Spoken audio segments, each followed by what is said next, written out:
sell to the highest bidder, whatever you want to do with. But right now, uh, we can sort that out kind of in the background. It's not that important. You also have this massive supercomputer island under your control. This mission won't really take that into consideration a whole lot once you dive in, but during your mission prep in the beginning, you will have this supercomputer database at your disposal. So just keep that in mind. And what I would say is if you want that massive asset to come into play next year, just let me know. Because Uh, I'm kind of I'm kind of screwing you guys over in a way because you have this huge asset that you're not going to be able to do a whole lot with in this mission. So at this point, I'm just Don't worry. considering it our getaway island in my summer home. Don't worry, I It's our alibi. retrofitted it with nukes, so if anyone pisses us off, we can just nuke them. so do keep that in mind. You do have a lot of resources at your disposal, and you'll find out why that's not going to help you too much once you get in. So if you want to level up your characters, you want to add items, all that stuff, that's totally fine. You can do that on your own. If you say, well, do I have any C4 in my pocket? Sure, you can have some C4. I don't really care too much. If it's like I had a rocket launcher strapped to my back the whole time, if it makes sense, that's fine. I don't care. Totally fine with me. You can afford it at this point. If you're saying, well, my character spent $1 million on this jet, it's more like maybe your crew pulled their funds together. That would be more realistic. So that's really all that matters as far as your character and your money and all that stuff. I have a So the minigun with a last, sniper scope on it. this very Shadowrun. It really, it really is. God gave me this So mega yacht that goes invisible. Don't worry about it. your crew at some point may have to defend that territory, right? It's a really big asset. It's a little bit more vulnerable than it was before because the security guy's kind of in limbo and all this stuff. So we could figure all that out in the background.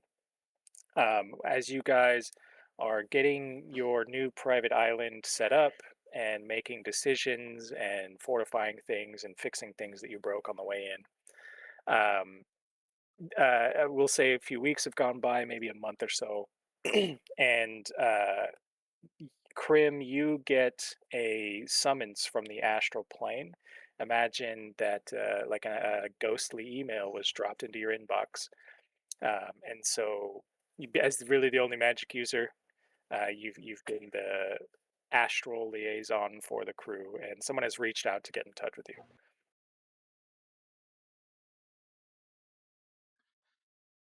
Okay. Basic as fuck.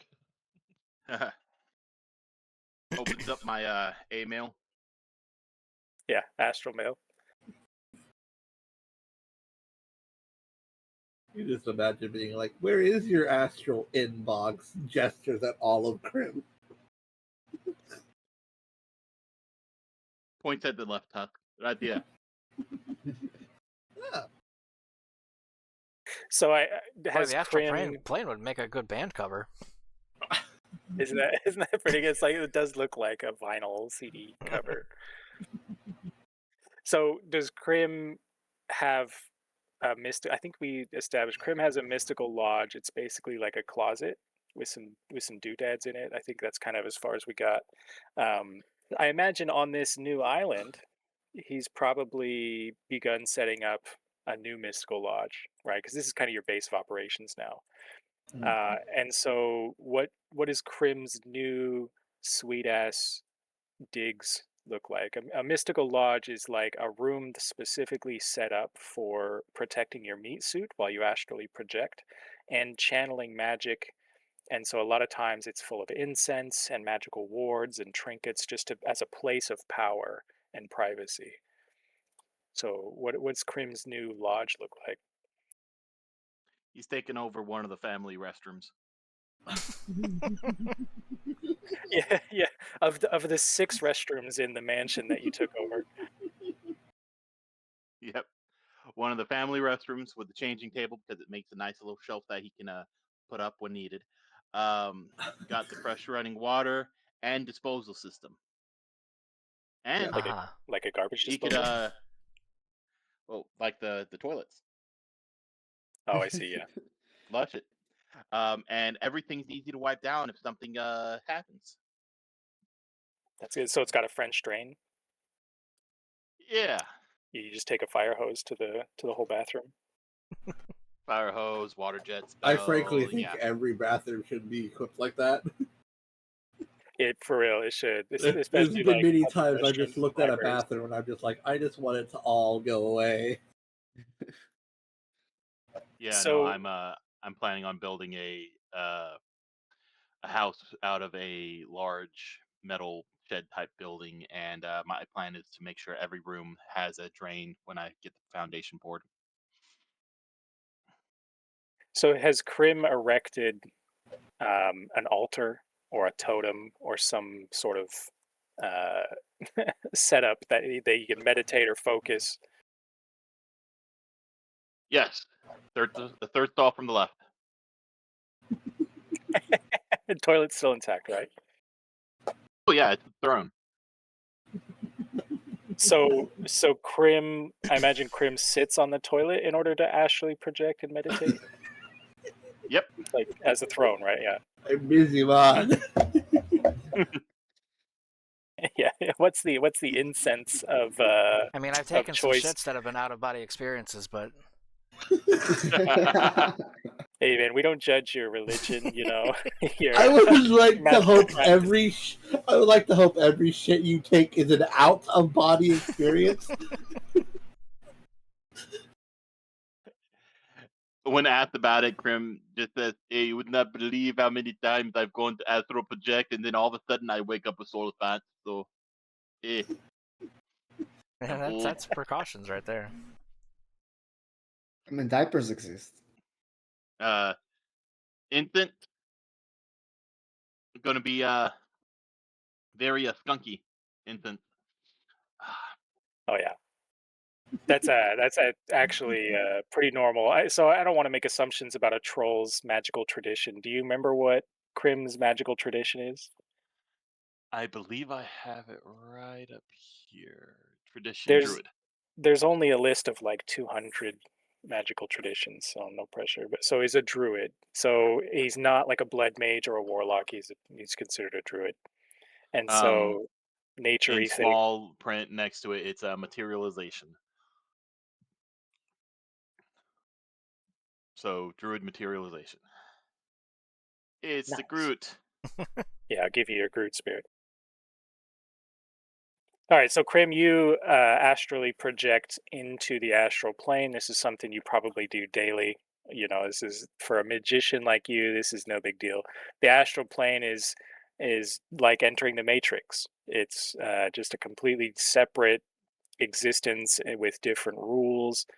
And the way the astral plane appears to magicians who astral project is a shadow of reality with almost like holographic magical overlays, right? So you have these fonts of power, these wells that appear and disappear, rivers that flow that don't belong to reality of mana, all these features. And in your lodge, it is tied to a physical location reality, right? So around you, you might see shadows of the walls of your mansion. You might see flickers of auras as your crew and staff walk around the premises. But you're in the astral plane, your mystical lodge is a bubble of security. And so you can send people the address, but if someone discovers your lodge in the astral plane, they will have to try to crack it like a safe if they want to get in and invade your space. So it's like a private lobby in the Matrix. You've established a private lobby in the astral plane. And so you receive this message. It kind of floats there like an aura. When you access this message, you get this sort of telepathic reading of it, and an astral form, just a silhouette of a white wolf appears in this little message, and says, "I am Baji. I request a meeting with Krim and the Shadowrunning crew. I have a job for you." So this is just a request. Okay. There's no other information. No. So I More mean, spam. if you believe that Krim may know this person, then we can kind of roll to see what you can learn about this person. If you think that Krim isn't very social in the astral plane, then you can either accept or deny. Uh, he's old as dirt, so I'm gonna say he might know this person. What type of roll do I need to make? Um, let's see. Do you have any social skills that would make sense?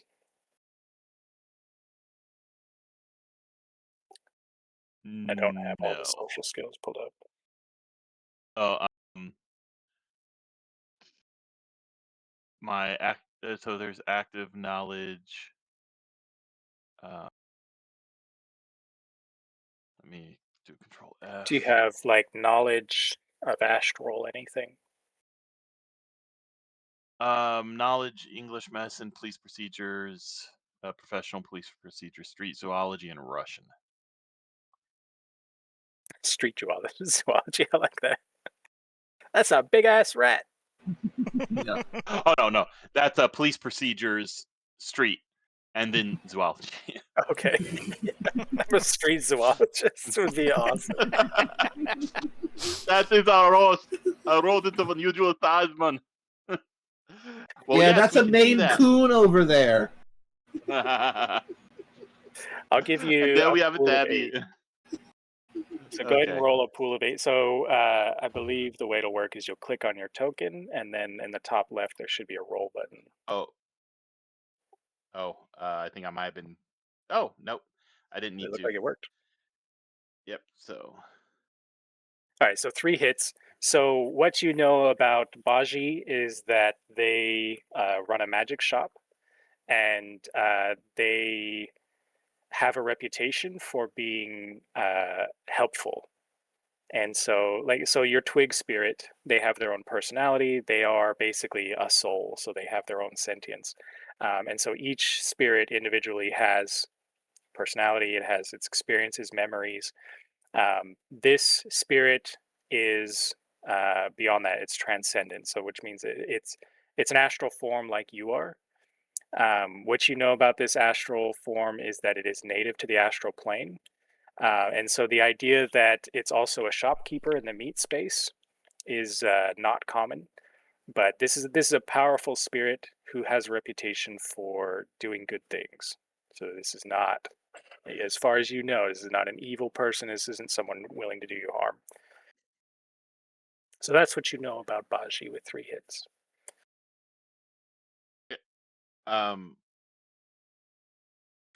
Would I be able to send him a message back?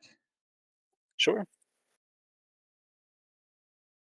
Basically just asking when and where. So Baji replies that this is kind of like you guys are leaving mail in your mailbox. This is a way to avoid direct contact in the astral plane, because your astral form and their astral form can engage in combat. So the fact that you are leaving messages at the edge of this lodge is kind of like the neutral ground, right? And so within an hour or so, another message is left in reply. Baji says, your lodge would be the safest place to meet, or you can meet them at Baji's lodge, whichever you feel more comfortable with. Okay, so this isn't something that I would be able to bring the others into, or is there a way to grab them? Probably not, right? So if you wanted to perform a ritual to bring the entire crew into a trance, you would be able to pull them into the astral plane, but for a non-magician, that would be like putting them on very heavy drugs. They would be just spiraling through a dimension that they are very unfamiliar with. I'll go ahead and send a message back to invite them into my lodge. All right, so the message is received. Baji, you guys set up a time between these messages, right? And so at the edge of your lodge, you are approached by this astral form that you saw, sort of an icon of in the astral plane. Now you see the entire form, and it appears to be like a silvery white fox spirit that is wrapped in these like hieroglyphs and runes. And so this is a ghostly figure, magical, and it can take pretty much whatever form its soul identifies as. It's the same as yours. Your astral form can be whatever your soul identifies as.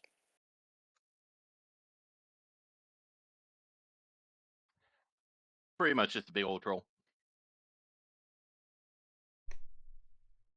So Okay. Baji greets you at the edge of your lodge. Again, this safety bubble in the astral plane that you've established. Gives you a bow, and you recognize, the astral signature, all of this stuff. So you invite Baji into your lodge. You both step into this private lobby that you've established, and Baji begins to explain. I've reached out to your crew to recruit you to help us deal with a spirit that is harassing our community and posing a danger to our community. I don't expect you to do this work for us out of the kindness of your hearts, although it would do us quite the favor. We have gathered some funds to pay for the removal of this spirit on our behalf. And so Baji offers 50,000 new yen per character. wow.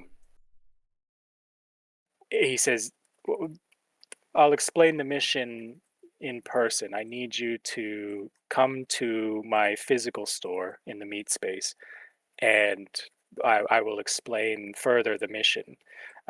And so he pulls up this magical hologram, and it's kind of like coordinates in the astral plane that have been translated to the meat space. So he's basically dropping you a Google Maps pin in the best way he knows how, which is magically. The location he's referring to is the Seattle Underground. So the city of Seattle in 2075 has built upon layers and layers of abandoned cities, essentially. So imagine Seattle had to hit the reset button a dozen times in the last 100 years, and they just kept building on top of the previous destruction. So the Seattle Underground is known for having many, many deep layers that go back to like the 1500s. And so nobody has mapped all of the layers. Nobody is familiar with all of them. And it is really well known for certain magical densities and anomalies. It's known for the homeless, criminals to go into hiding and take refuge in the Seattle Underground. There's also a lot of history and relics buried underneath there, and so treasure hunters are known to go missing in the Seattle Underground. Baji explains that his shop is in basically a town, and so it's a safe zone.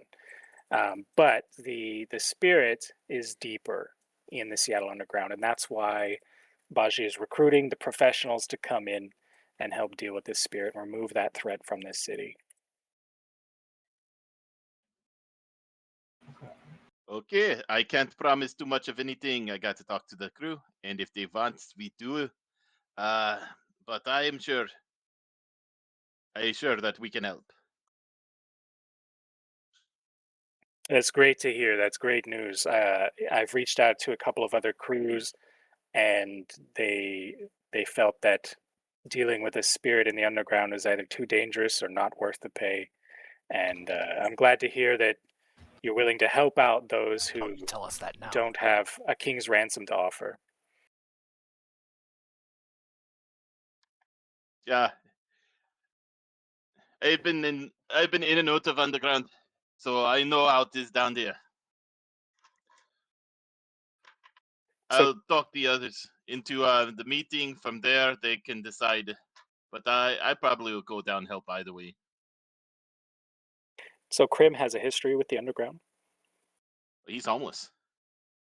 Well, yeah, homeless, sure, but underground is a different kind of homeless. Is he publicly Oh, yeah. homeless? Oh yeah, he was living in an alley. So maybe Like- Krim has gone to the underground with other homeless folks or gone there when the streets got too crazy? I mean, it's up to you, but Yeah, yeah, what? in and out, nothing too permanent, but just a bit of a having to duck in every once in a while when the heat got too much. All right, so Baji excuses himself and exits your lodge and returns to their business. Um, so Krim, in your lodge in the bathroom, you're able to punch in the location, and the location that they of this shop, the closest entrance is it's in Seattle. It's pretty secure. It's pretty one of the common entrances. It's completely unguarded, so there's could be bandits along the way. Um, if you want to find a secret entrance that maybe Krim knows about, or if you just want to take the public entrance to the underground, you can consider that with all of your planning for this mission. So we'll have Krim break One the second. news and pitch. Or do we want to just say, "Oh, the crew was listening the whole time"? Okay, sorry. Was being asked the question. I'll let the crew know, and we can decide. But what would I roll to see if I do know of a different entrance? Do you have knowledge of homeless people or the underground? We'll say you Nope. do, but if it's not on your sheet, we'll Not just specific. wing it. So we'll give Yeah, you a not pool specific. of 6, unless any other players have knowledge of the Seattle Underground. Uh, Um, of knowledge of the Seattle area. I have knowledge of downtown. I mean, I don't have it written down on my character sheet because I had no idea that they even existed. But if a character's an assassin, wouldn't they have some idea? That depends, right? So if you've been in the underground on previous missions, you may have some experience. So the way I run is if you're like, "Oh yeah, I've done that before," that's fine, totally fine. Doesn't have to be on your character sheet. We'll just wing it. But if you think, well, maybe Zero has never been down there, then that's up to you. I have. What is the Seattle Underground? Like, is it just a black market? It's a lot of things. So, it's in a way it's a reflection of the top side. The top side is a lot of corporate buildings, a lot of espionage, a lot of crime, dark dealings, all that stuff. So you could almost say the surface is a black market in a way. It's just more public and visible. The underground is everything that people don't want to see, the refuse, the destruction, everything that's ignored is in the underground. So yes, it's seedy. Yes, there's criminal activity down there, but there's also towns and cities and So, things like that. like Arcane, if you've seen it. Right. Yeah, Okay. it's, So it's on the very surface similar of to that. on the surface is Seattle, on the undersurface is Detroit. There are streets and roads. There's trade routes. Like it's its own culture down there, and a lot of times the meta humanity and the rejects that aren't welcome on the surface are, in the underground. They are welcome there. That is totally normal to be a troll in the underground. Whereas if you were in an office building, having a troll employee would be taboo. I mean, I've probably been there a bit, but I haven't Faith is like freak. I don't like know it too well. So we'll give Krim a pool of 6 because he's a homeless guy and has some experience there. Homeless troll. So we'll say with a hit of 1, Krim has always taken the public routes, and we'll say Krim has had an escort, either a spiritual escort or like a friend of a friend or something like that. So Krim's confidence that he can lead the crew safely through the underground is pretty low.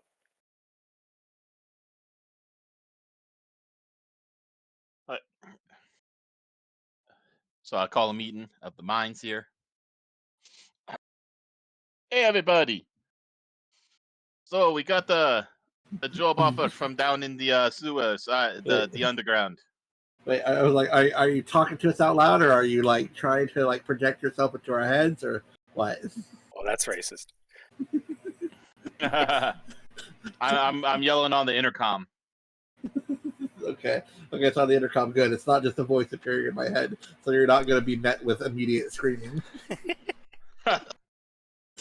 Oh shit, it's about fucking time. I ain't got shit to do since last job. I So figured meet me in the concert need a little downtime. meet me in the Will there be kitchens. I'm people to hungry. shoot? Wait, what? Of course, Will there- Krim can't hear a damn thing y'all are saying because the intercoms are probably one way. he doesn't know how to work it. Will there be people to shoot? No. Meet Is in the this thing kitchen. I'm on? hungry. Is it a stealth mission? You're not quite sure yet.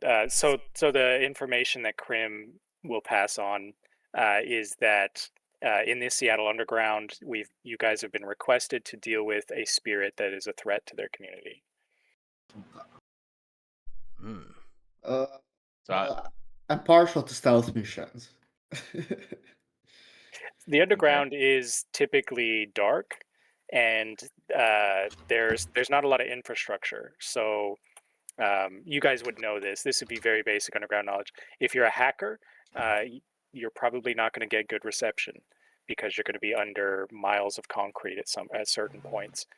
If you are a rigger, it's going to be hard to navigate certain sized mechs through these tunnels.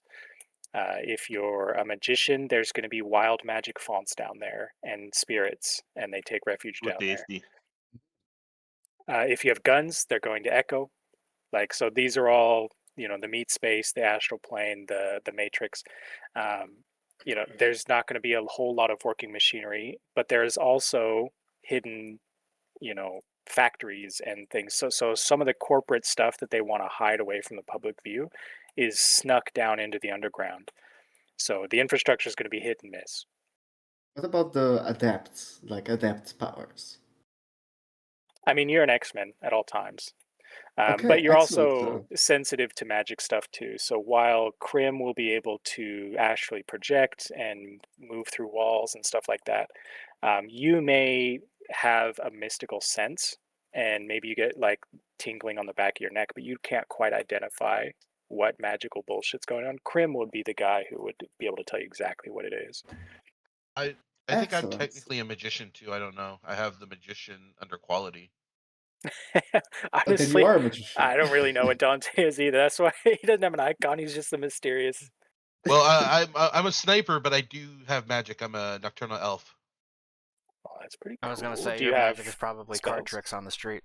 Yes, I have spells. All I right, have cool. So acid stream, death touch, heal, camouflage, and levitate. I don't think I have that, despite being an elf. do you know if Dante is a magician or a mystical adept? Because it's very confusing, but I don't know how to even tell. that's fine. That's fine. We'll deal with it. So a magician, Krim is a magician, which means he can astrally project into the astral plane, and he's totally comfortable there. A mystical adept is like a hybrid between an X-Men with a little bit of magic. They cannot astrally project, but they're a lot more in tune with magic than an adept. An adept is like an X-Men who has magic, but they don't quite use it so much as benefit from it passively. I mean, I have my character sheet open in Schumer. Is there a way to tell in there? Probably. I just I don't know if I could point exactly where it is. It's fine either way. Yeah, So well, the we'll only say, reason I said anything about a magician is because under quality it does say allergic, keen-eared, low light vision, magician, nocturnal, unusual hair color. yeah, you're probably a magician then. That's pretty cool. Magical sniper. Well, considering the fact that the dark, whatever this place is, doesn't really affect me, I'm down. Well, I also have like the low light kitchen? vision and a camouflage suit. So the part of the reason of explaining what you can expect in the underground is here's how much you know, prepare accordingly, and Mhm. understand that you're not going to be able to get good reception between your massive supercomputer and half a mile of concrete. Okay. Well, I don't. I'm not. I don't think I have access to that supercomputer. I think that's just Kayla. Well, you as a crew, you know. I mean, Oh. you got like web based functionality. Like you got a web browser. You got the equivalent of Google that Nova has set up. I mean, I kind of do, but I don't rely on this. Yeah. I'm saying you have access to it. But I mean, I don't use guns. I use throwing knives. I'm an adept, so I don't really get affected by the magic shit. And I have no real cybernetics, so I have cybernetics. Both my arms are cybernetic. Is that going to be a problem? Oh no. So as a magician, any cybernetics that you have reduce your total magic ability. Yeah, So I knew that. and that's fine. So it's the difference between being like a level 5 wizard and a level 6 wizard. You're still a wizard, but you can't cast at a level 6 level if you have cybernetics. And if you have too many cybernetics, that level goes down even further. I mean, basically, it's my hands and my feet with some vision modification. I don't have a. I'm not like going crazy with it. I think I have the 2 grapple hands, the retractable climbing claws, muscle replacement, and vision magnification. yeah, didn't go too crazy on it. Has grappling hands. No big deal. Just grapple hands. And then there's war. Well, Who's more remember, the machine than grapple man at hands are this meant for me point? to be able to climb with.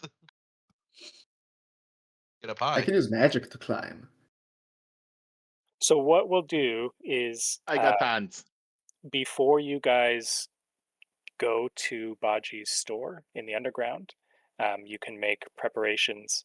And again, just don't worry too much about the rules, and then try to stay within, your budget. And remember that there are going to be some limitations down there. So vehicles, Let's see. are they useful down there, or is it just a bunch of winding tunnels? If you stick to the main arteries, then you may be able to drive a vehicle at certain places. Um, the underground is known for collapsing regularly, and so if you Mm, are saying, okay, well, I'm going to follow this road until I get to this town, you're kind of rolling the dice whether that road is going to get you there on a given day. so you're saying TNT is probably not the best to bring. You could bring Or a bring a vehicle, you lot of may have it. to abandon it. You may have to leave it in a dusty corridor and go on foot and then hope that when you come back it hasn't been dismantled. Yeah. Yeah. But not the best idea to bring some dynamite. Yeah. Probably You not. could No. bring explosives. Yeah, they may have a bigger effect than they would on the surface down there. You might take out the town with one single TNT. Don't worry about it. Yeah, you could collapse, an entire building with an oopsie dynamite down there. I'll stick with my elemental grenades then. Causes a giant fire. Yeah, so there have been lots of natural disasters in the last 100 years of Shadowrun lore, and yeah, entire sections of Seattle have caved into the underground, basically just been backfilled with concrete and then built right on top of, and that has happened for the last 100 years consistently. So it's just layers of abandonment and new construction and then abandonment again.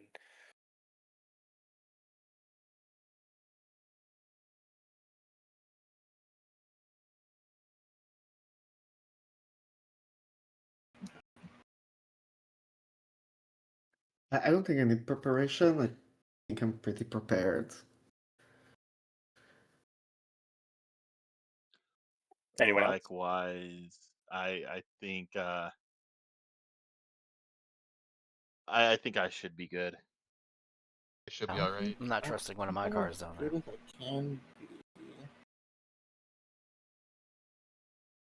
I can increase some of my adapt powers.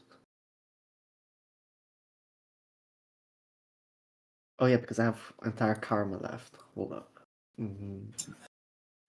So, Krim and Dante are probably the most familiar with spirits. Some of you may have fought spirits before in the past. When it's similar to Dungeons and Dragons, where like non-magical things are not as effective. And so if you shoot a fireball at Baby Groot, it's going to be highly effective. If you shoot a gun at Baby Groot, it will be somewhat effective. And so your character may want to consider, knowing that there's a spirit down there that's powerful enough to, warrant a Shadowrun crew. If you don't have anything that can affect spirits, then that you may want to prep some of that. Oh, The thing is, I don't know what can affect spirits. So let's say you buy some magically enchanted bullets for your gun, maybe some magical grenades, maybe some silver powder, just magical paraphernalia or something that your character would be able to use. So like Krim can use magic wands and magical foci, and Dante as well, but Nova probably has no idea how Harry Potter shoots off his shit. So instead, you may want an attachment or maybe a piece of hardware that can detect magic, like a Geiger counter.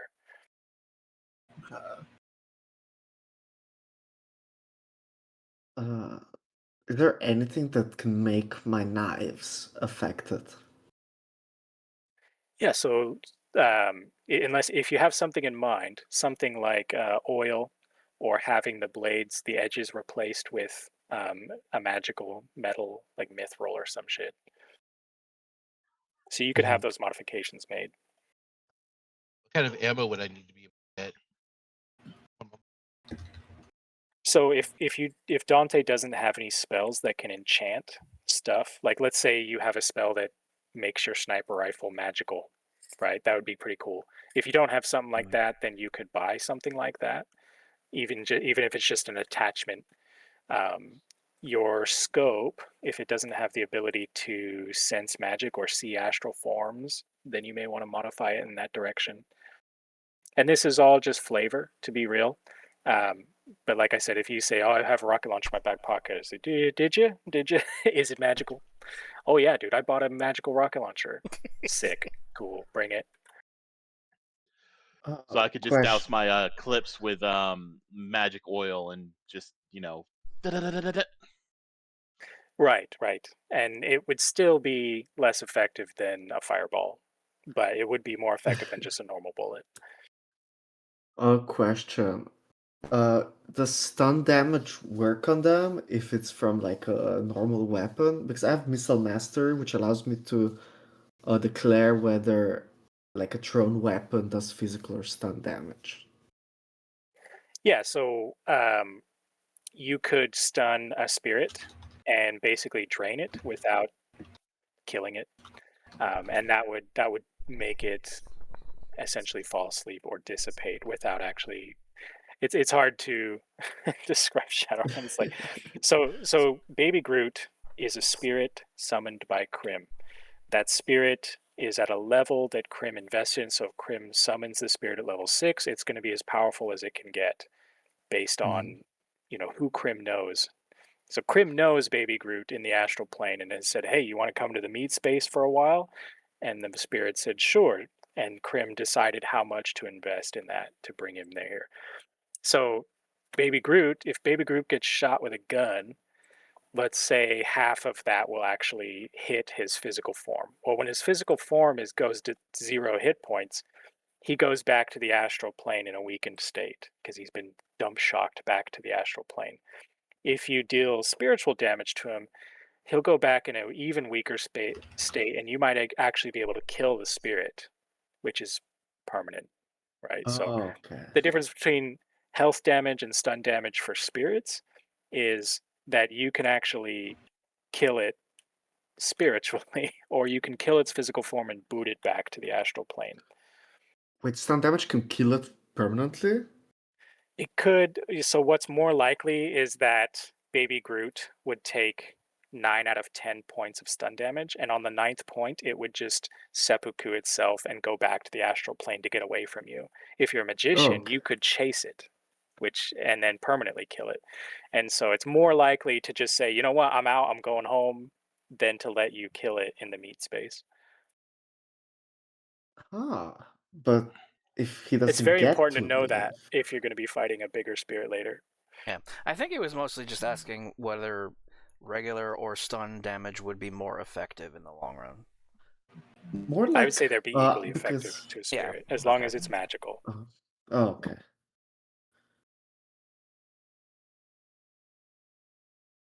that case, I'll probably need to buy like oil just to dip the knives in there. Yeah, I'm Yeah, probably gonna need perfect. to do That's a that too with perfect ammo. explanation for, I have the thing to cut the spirit. Yes, you do.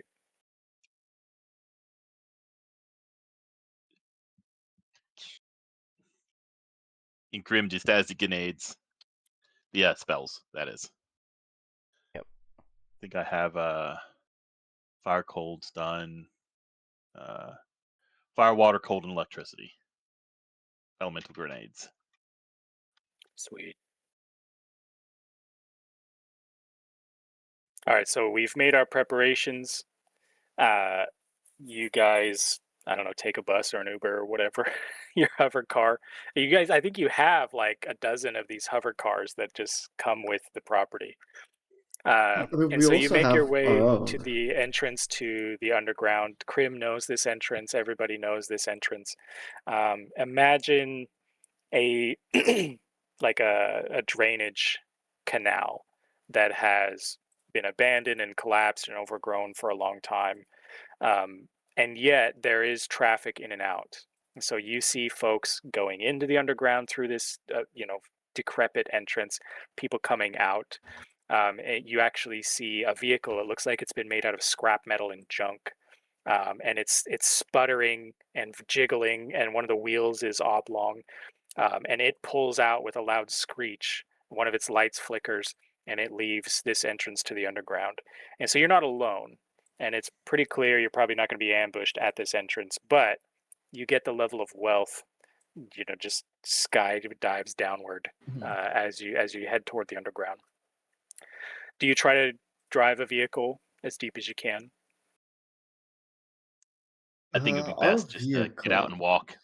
Mm-hmm. Do they have auto drive functions? Like, could we drive it and then just send it back? You can, yeah. I mean, Oh. I got my bike. mean- I always have my bike with me. Yeah, I'll take my bike and then I'll think send you it should back trust your bike when down we there. Probably take my reach bike a too. part. And Krim will ride bitch with Nova. Okay. Just the back tire weighed down. My bike does have anti-theft system rating 4, so it should be fine. So you guys make your And it's way. done. We'll call it. You make it to a parking lot in the underground, right? And so you the lights from the city sky dim, and you are traveling down this tunnel.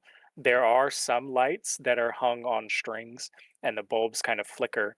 At one point, there is a brownout, and the lights that are on dim and then come back up. As you're diving deeper along these somewhat paved streets, they've been repaired and destroyed so many times that you have to go slowly. You're going at like 15 miles an hour at some points because you have to climb these obstacles and dive down these roads that have collapsed. And you get to a spot where there, it seems like there are other vehicles that are parked there. Everything from huge 16-wheeler tankers that there's no way they're going to be getting out of this parking lot at any time soon. There is a really nice vehicle, like a very expensive vehicle there, but it has been pasted with graffiti and scrapped. Like all the tires are gone. The body has been beaten up in some places, but you can tell at one point it was a high luxury vehicle. And so you dismount here. The road essentially you followed it to this city where Baji has asked you to meet him. You can leave your vehicles here. You can send them autopilot back, but the way you came was pretty treacherous. So I can't say there's a guarantee your unpiloted vehicle will make it back to town safely. I'm gonna send it back. You're I gonna send trust yours in my back? bike. I'll send my Harley There's back. a chance it might not make it back, but then there's a chance of leaving it here and it won't be there. So I'd send it back. It's a good thing I didn't bring my sports car. Mm-hmm. Lord. So the crew have arrived at the edge of an underground city, at this, what I would call a parking lot. A lot of people would call like a crater. Um, there are people milling about. It's not heavily populated down here. It's very poorly lit. There are some neon signs that are, hanging at a weird angle and flickering. So there is some electronic activity down here. It's just very unreliable. Um, the the city is like a maze. Again, it's buildings that have collapsed and then been built on top of. Concrete has been poured in like these stalactite configurations. There's a metal mesh that sticks through the concrete on the ceiling, and off in the distance you hear one of these stalactites crack and fall with a crash, and it echoes through this massive underground space. People don't really seem to mind. It's totally normal out here. As long as it's not next to them, this is normal for the underground. As you guys begin to navigate your way through this maze, um, Grim, you are able to kind of follow your magical nose. These coordinates that Bashi gave you are leading you through the streets deeper into the mercantile center of this city. Uh, as the five of you are making your way through this city, um, a group of kids runs up, and they're kind of cautious about it, but they're looking at your equipment, they're looking at your gear, and you see one of the kids holds up their cell phone, and takes a flash photo of your crew, and then they run away giggling. I strike a pose when the phone comes out. Among this group of children, they look homeless. That's the best way to describe them. It's just a roving gang of homeless kids, various ethnicities and metahumanity status. They take that picture, and the kids giggle and they run away. One of the children stays behind, and I don't know she if this would apply to is. it, but I do have a blurred face. Faceless blurred face is one of my items. Oh yeah, dude, they're gonna be disappointed when they try to sell that picture on the dark net. So this young girl, maybe age of 10 or so, she appears to be beginning the goblinization process, as she approaches puberty, and so her mouth, the teeth are beginning to protrude in the front, and her ears are taking on a pointed shape. And this is totally normal around this age. I think it's like 1 in 10 children experience goblinization, and so it's a spontaneous event. Science doesn't quite understand it, but there's been a lot of research done on it. Um, you can either be born a metahuman, or you can experience goblinization later in life. It can also occur from traumatic events. So if you're in your 20s and you suffer a car crash, you may wake up in the hospital with a snout and some fur on you. And so goblinization is a mystery. This young girl seems to be beginning the goblinization process. She stands there with her tattered, dirty clothes, looking at Nova, and she has kind of this twinkle in her eye. She just seems completely starstruck. She holds in her arms a stuffed pink sloth toy.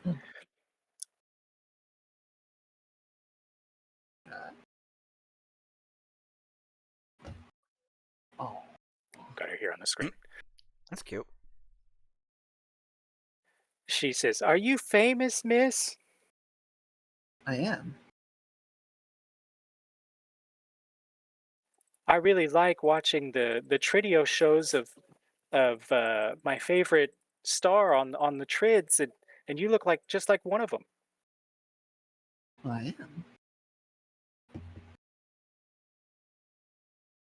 I am Nova. I'm sure you've heard of me. She begins to kind of clutch her sloth and twirl her hair, and she looks kind of shy. She says, "Do you know Eve and Peaches?" Do I need to do a check of some form? You can. I mean, so is Nova, you know, in tune with the pop scene? the viral TikTok, level stuff. Yeah. So Even Peaches is a channel where Peaches is a sloth, a pink sloth, an actual creature, right? And so it's one of those channels where it's cute animal videos, and so Peaches will wear costumes and perform tricks and things. And there's like videos of Peaches in like a sweater, eating potato chips, watching TV, all this stuff. So it's one of those viral cute pet channels on the trids. Oh yeah, I'm aware of them. So she begins to babble on, as kids do, about her favorite Peaches video and all this stuff. And the other kids, they've gone, right? So she's the only one standing here. You guys are in the middle of the street. People are moving around, and Tessa, or sorry, the child says, "Well, my name's Tessa, and I've been here a long time, and it looks like you guys are from up top. Are you guys from up top?" Yeah. I've been down here a few times. I try to help out where I can. Oh, you're a helper. That's really cool. Yeah, we got some of the big kids up here. They said that they're helpers too, and it's starting to get cold. And when it gets cold, then we sometimes the helpers bring us presents. Oh. I don't have anything on me at the moment, but I could definitely bring something. Yeah, kid. The Krim goes ahead and hands her a Werther's original and pack of ramen. I think someone from Topside would think that this was garbage. Krim, I think you recognize that as a fellow homeless person, this is pretty bougie. This is actually pretty nice gift to give someone. And so Tessa takes them eagerly and stuffs them into a little backpack on her toy's back. I never thought Oh, thanks, Werther's mister. originals were bougie. We're giving out gifts. I have some crowns I can give her. I have So 120 pack of crowns. Leave me alone. the kids, the gang of kids, have circled back and they're giggling and playing, and they see that Tessa is being handed gifts and she's talking to these strangers. So the kids begin to swarm around, Oh, no. and they begin to also beg for gifts. They're What have you done? they're holding their hands out. Oh yeah, Werther's and ramen for everyone. Yeah, how many packets of ramen did you have on your sheet? Like, I I know it's sorry, in here somewhere. Don't worry, if he doesn't have them, I do. I have 100 packets of ramen. How much ramen do you have stored in your astral inbox? ramen. Just one bag of Werther's is like 12 homeless kids worth. Where is my ramen? Oh, 52. I have 52 packs. 52, Jesus. Like, how many square feet is? Yeah, I'll ask ChatGPT how many square feet is 52 packs of ramen. I feel like in the year 2075, ramen packets would be like the size of a Werther's, and when you added water, it would expand. Yeah, probably. Like Okay. space food. I almost thought you were just pulling a shrinkflation. Yeah, yeah. One packet of ramen in 2075 is like $8. Wow. All right, so the kids, you hand out some coins and some trinkets and some lint from your pockets to these kids and some ramen noodles, and they take off. And Tessa says, "Well, you guys seem really cool, kind of like the big kids. Like the shop owners around here. We're real excited because when it gets cold, they hand out presents, like wrapped presents, and I guess they do that on Topside too. I've seen videos of Peaches unwrapping presents, and so we're real excited this year. But some of the helpers said that that we might not get presents this year. We heard them whispering about that." Oh, I'll make sure you get presents. Nova's gonna inquire. She's gonna be like, so y'all are homeless. Do y'all still have parents? Well, some of us have parents, I think, but but we all live at the orphanage, and we're supposed to be back, at nighttime, but sometimes it's hard to tell night." She begins to rant about things, in the underground that maybe don't make sense to some of you. Um, Krim, you receive kind of it's a message. It's like an emotional feeling, right? Like the tingle in the back of your neck. And out of the corner of your eye, you see Baji's white wolf astral form. It's almost like half translucent. It's just like a ghostly image of it. Um, is watching you and then turns a corner in the direction of his shop. Okay. I am So, sorry, little one. We are here to meet with Baji. So we are having to go now. But we will see you again later, yes. Nova is going to take her cell phone and take a selfie with her. Tessa seems ecstatic. She looks like this might be what makes her viral and gets her out of the slums. And so Uh-huh. the idea that she's taking a picture of the pop star, it's like, oh shit, tomorrow she's going to win the lottery. And so she's just beaming with a smile. When you mention Baji's name, she says, "Oh yeah, Baji. Baji's one of the big kids. He's the one who brought us presents last year. Oh, it was so exciting. But yeah, I hope that Baji can and the other big kids can figure all this out because we're really looking forward to these presents." Mhm. All Oh, right, so that's what we are here for, I think. Tessa skips off and joins the crowd, and she's whispering and then talking with all the kids, and they're giggling, and they all go off. You guys, yeah, I would say you can kind of explore if you'd like to learn more about this town, but you do know the direction to Baji's shop. Uh, so as we're walking, for the record, To the Baji shop. Nova is shooting off an email to her agent. She's forwarding the picture, and she is saying, "You do the paperwork. I want to adopt her." So, um, what I'll do is I'll have you make a hacking roll to see if you can actually get through the static. Okay. It just takes as Where's long my as hacking? dial up. Just wait a day and maybe it'll send. Yeah, yeah. It'll say, we'll try to resend this once you have signal. God, I can remember the days when I used to pause YouTube videos for 15 minutes so they could load. Yeah. Oh man. Oh god. I remember when I had to unplug the phone So that just is. to be on the internet. I have a pool of 11. So how do I roll this again? I remember not having So YouTube Premium. if there isn't a button at the bottom of roll 20, then There's you can roll. click on your Okay. token. Yeah, Click roll is the right 11. button. Ooh. Oh, that's Nice. really good. Yeah. So with 5 hits, you guys aren't. We'll say you're like 1 or 2 layers deep into the underground. You aren't in what would be considered the deep underground. And so Nova, you type up this message, you hit send, and you see there's a connection monitor on the corner of your cyber deck, and it's showing a lot of static. It's bouncing up and down quite a bit. It's orange where it usually would be green. And so you begin to tune your signal to pierce through all of the static. And you actually do really well. You're not quite able to connect to the Puget Pearl and pull power from that, but you are able to get a basic net connection through. Okay. So, because of that success, when you're in this upper level of the underground, you will have access to the net.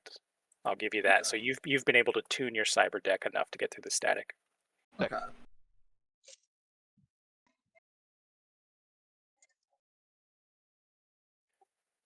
All right. So what would you like to do?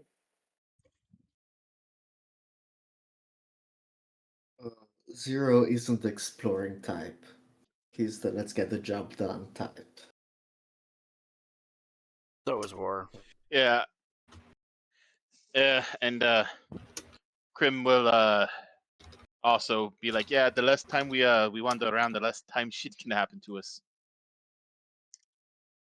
Yeah, you see like nearby someone's getting mugged, and you wouldn't quite call it broad daylight because everything down here is basically night with shitty lighting. And so there's like a tussle, and you know, a dude gets clocked in the chin and passes out, and the guy rifles through his pockets and runs off. Like this is I- where you guys are. Can I shoot the mugger? Can I grab a bottle just off the side of the road and just throw it at him, or just piece of rubble? Oh I have yeah, taser yeah. darts. Yeah, we'll say that Zero is able to fling a piece of like glass that was on their street there, So and you take out this mugger. He falls to the ground and drops the stuff that was in his hand, and tries to like he leaves the stuff that he dropped, and then he tries to fade into an alley, like tries to escape and run away. So, Ah, one of my adapt powers is missile mastery. And what that does is it allows me to enhance my just random items, right? So your So gambit. like that. Kind of, yeah, but with knives. Guys, we can't So save do you? I everybody mean, down to be here. fair, Gambit's superpower isn't specifically cards; it's anything he throws. It's anything he throws. So do you Yeah. want to So kill this guy? Is that what you're trying to tell me? no, I'm trying to stun him. I'm well, just trying Listen, to can I man, shoot knock him him with? out. it would be on Can I shoot brand. him I'll with a give you taser that. dart? I'm gonna let Zero have this one with his reflexes to get him some screen time, and yeah. So you nail this guy easily, and we'll say that there's like a pop or an explosion that comes off of this projectile. Uh, unless you stop him, he's going to get away. But he's dropped the stuff. The person who was mugged, they are somewhat in and out of consciousness, trying to recover from getting clocked in the face. Um, if you wanna just let them collect their stuff or help them up. But I'm you not have gonna help started to them. draw a crowd. The idea that you heavily armed, some of you clearly topsiders, are down here dealing out justice has started to draw some attention. I'm not gonna help him. I'm not that nice. But I will try to get away from the crowd. I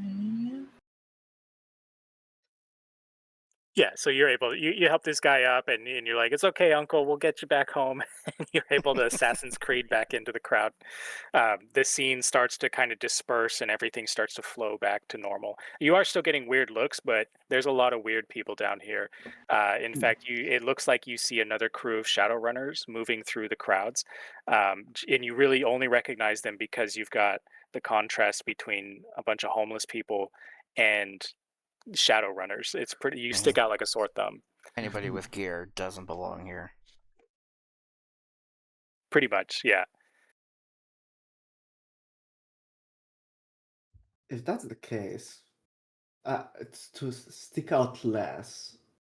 I want to disguise myself a bit. Like, not, I'm not able to fucking turn myself into a homeless person, but maybe get like some thrown away clothes or something, like a scarf, just to like fit Basically, in a what bit more. Crim's wearing. Yeah. Yeah, just I can definitely help you disguise. I'm pretty So- sure War has had business down here, both when he was above the law and now that he's below it. I'm all for having a disguise, but let's make sure we do something with it, right? So, what is Zero going to do with this disguise? He just wants to stick out less. He notices the other Shadowrun crew and he's like, this is not gonna work out for my stealthy business. So he just wants to blend in easier. Do you want to use your camouflage to gather information or anything special like that? I guess maybe, yeah, gather a bit of information, see also what's going on. Considering people would be less wary seeing a random homeless guy that's just Pretend to like be a them homeless walking past person. them. What kind of information do you think would help you guys, or would Zero be interested in? What kind of person this merchant is? I mean, he seems to have a good reputation from what the girl said, but you never know with these guys. That's perfect. That's exactly what we're looking for. So what we'll say is Zero is able to put on a disguise and go into spy mode and begin chatting up some of the locals. Let's say you find some guys who are rolling dice, and you blend in, you're schmooze, you're being charismatic, and you begin asking them about these big kids that the children mentioned, the adults, the shopkeepers who have been gathering gifts for the children every year. Um, do you have like a manipulation or a con or a social skill that you can use for this? Let me check. I mean, I have disguise skill. Uh, Other than that, no real social skills. That's all right. Well, we can use your disguise. Do you have a pool for disguise? Yes, it's 9. All right, go ahead and roll that 9. 3. Okay. All right. So with 3 hits, you are able to at least convince these guys that you're not a Shadowrunner, right? They aren't suspicious that you are a Shadowrunner. You're able to kind of get to know these guys. They work here locally, and they try to find work where they can on the side. But mostly they just try to stay out of trouble and take care of people. And so it's not that this is a criminal city. It's that there's not really a police force to prevent Mhm. crime in here. So the reason why it's so shady down here is because there's no one stopping it. It's not that everybody down here is evil. You ask about the shopkeepers, and they name off a list of names and stores. Eventually, they bring up Baji, and they say, "Oh yeah, we know Baji. Baji's the wolf guy. He's got the dog face, and he sells trinkets and amulets and things." But these two humans that are playing dice, they don't really seem to believe in magic or have anything to do with magic, which is common. And so they say, yeah, yeah, he's got a lot of hoodoo voodoo trinkets and stuff, and I guess he sells powders and whatever. And my grandma said that he's able to cure this and that, but I bought some powder off him one time, it didn't do anything. And they say, but he seems pretty harmless. In fact, we never see him around town, so it's almost like he's doing some sort of secret witchcraft, and we really don't spend a lot of time in that area of town.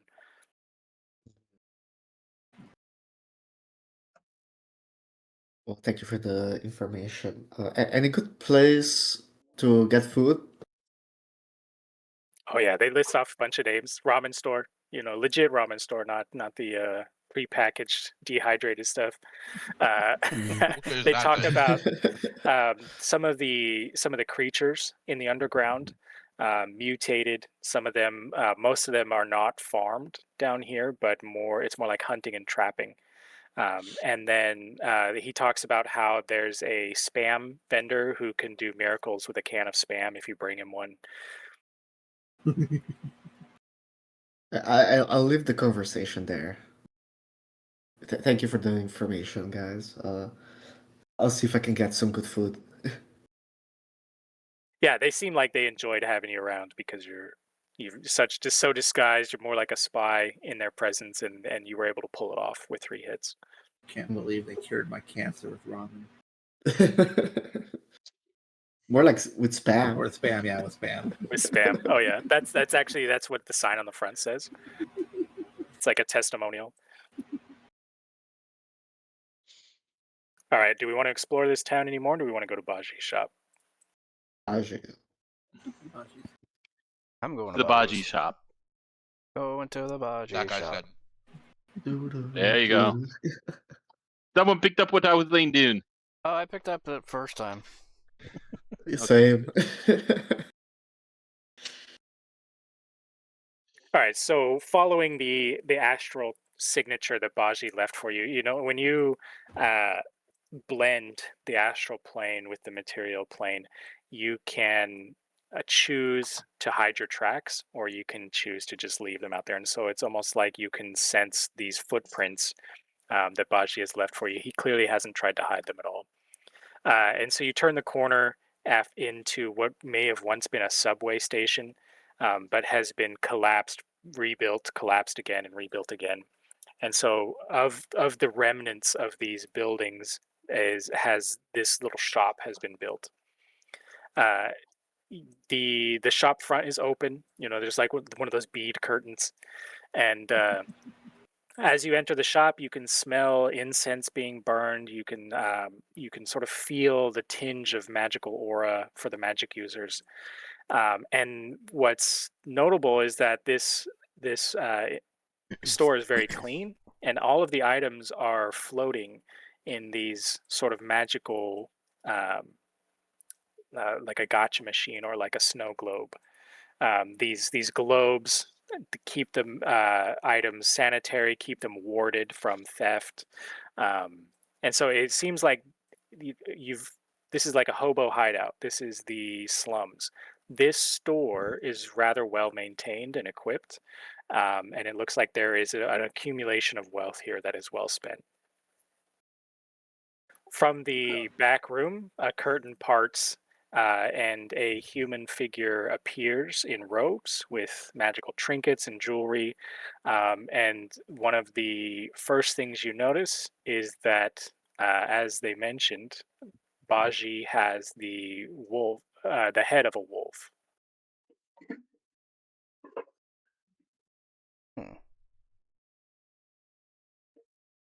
You don't see that every day.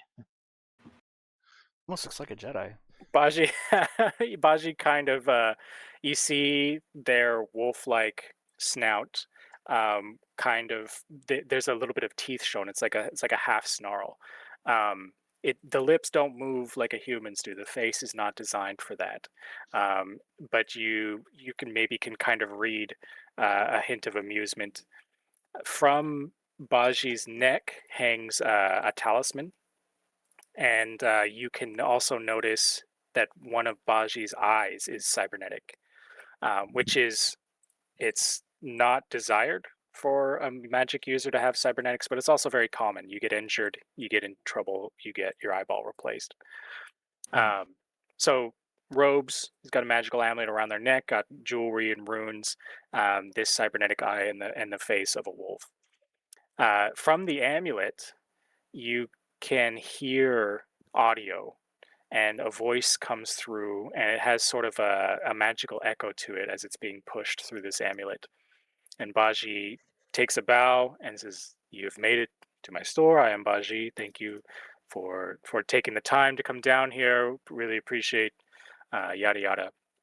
He motions around to the interior of the shop and all the items that are on display, and says, "If you would like to take a look around before we conduct our actual business, my store is at your disposal. Otherwise, we can cut to the chase." I think business first, and then we can see if we need anything. Good on stuff. Wonderful. Please step I into my office. I came in stocked and ready. So Baji parts the curtain again into this back room and motions for the crew to follow. There is not a lot of room in this back room, but there are assorted pillows and things. This is a magician's mystical lodge in the meat space. So, like Krim's, this is where he has his altars and his trinkets and his foci and the incense and all the magical doodads that make up a magician's mystical bathroom. This is really nice. It's meant for at least 3 people to be comfortable in here, and so some of you have to kind of squeeze or wait at the edge. As the magic users Or is gonna pass try not to through, knock anything over.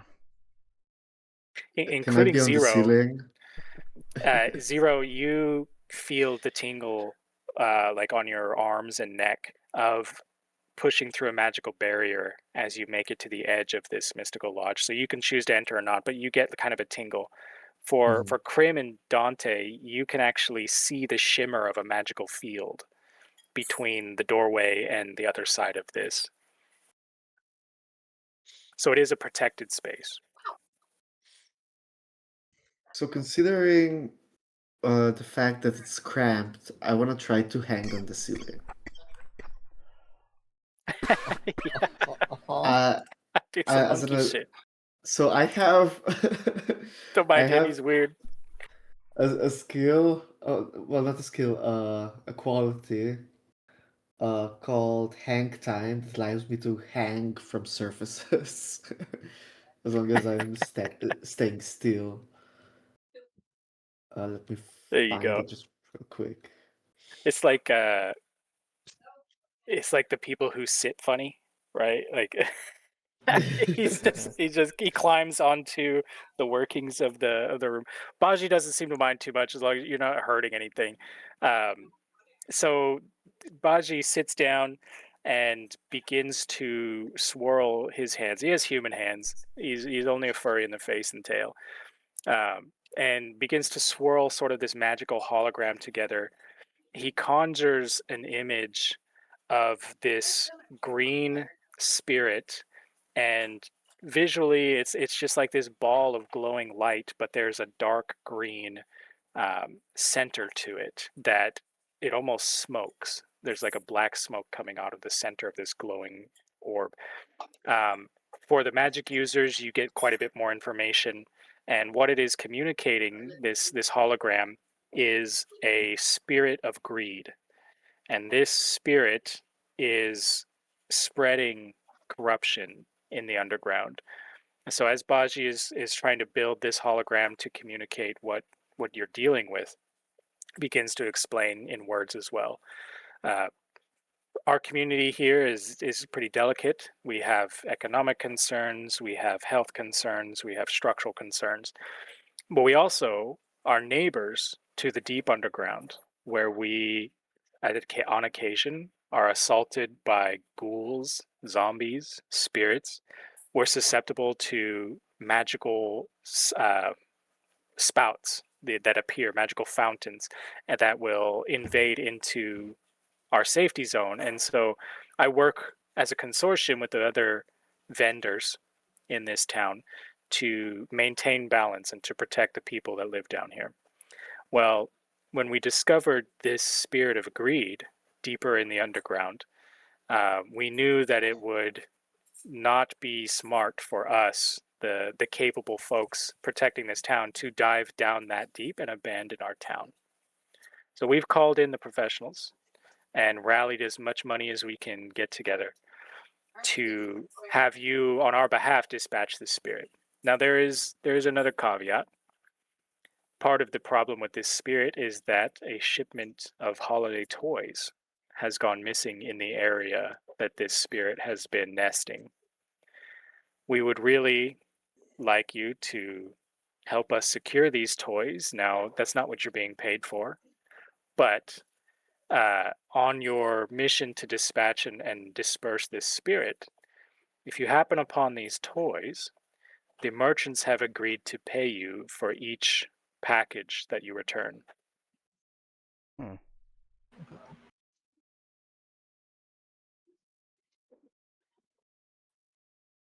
So you're saying we're You- going after the Grinch? I'm not familiar with what a Grinch is, but I'm quite What's a familiar with Grinch? spirits.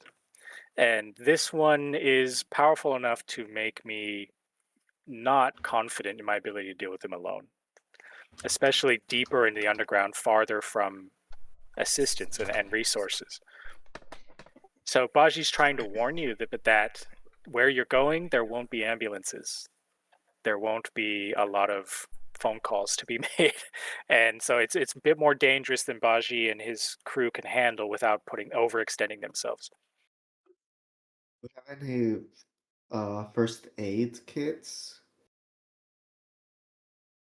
You can bring some, but it's unlikely you're just going to stumble upon fresh supplies in good condition down there. You could though, right? So let's say you bust down a wall and this room has never been touched since it collapsed, and so all the goods are preserved and all that. Yeah, if you don't bring first aid supplies, you're not. For example, if you have dock some. wagon subscription, they ain't coming. Oh, well, that's unfortunate. Yeah, like in Oh, I the just fine saw. print, it was like, if you are outside the range of our services, you're on your own. I have some first I aid just supplies. saw. I have my bullets are silver. Does that help? That'll help. Yep. Okay. Yeah, there are some metals that are more. They interact more with magical things.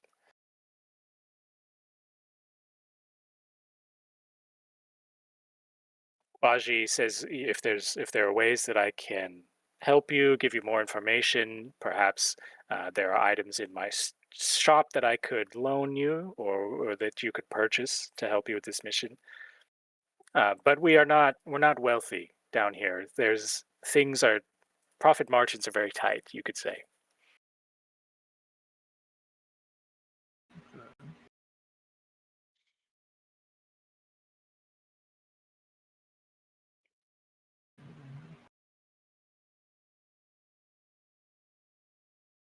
Now I will send you Helps if I'm to mute. the elevator man, Yeah. and he will give you directions and put you on your way into the deep underground where this spirit is. So, that as far as directions and the elevator man will take care of that. But if I can provide assistance, let me know.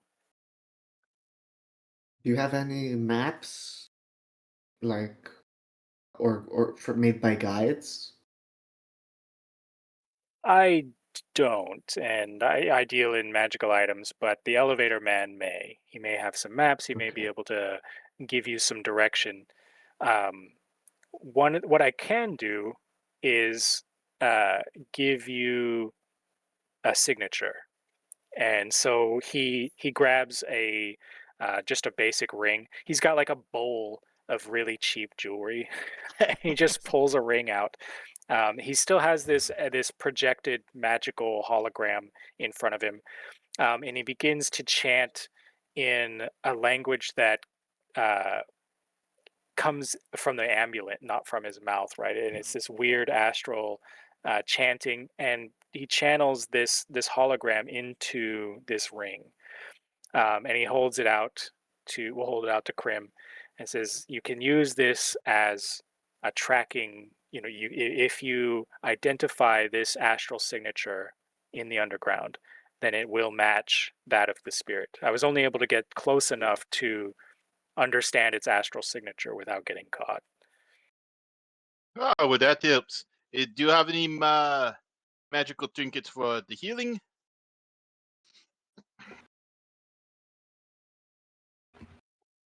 Perhaps I do. We'll make a roll for it. Me?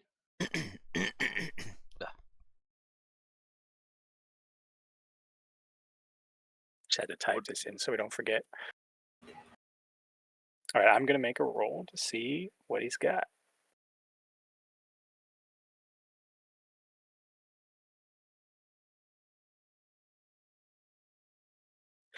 All right, Baji says, I do have a wand that can be used to heal wounds. Um, there are some caveats. I will need this back, and uh, if you break it, you buy it. And unfortunately, only your magic users will be able to cast the magic contained within this.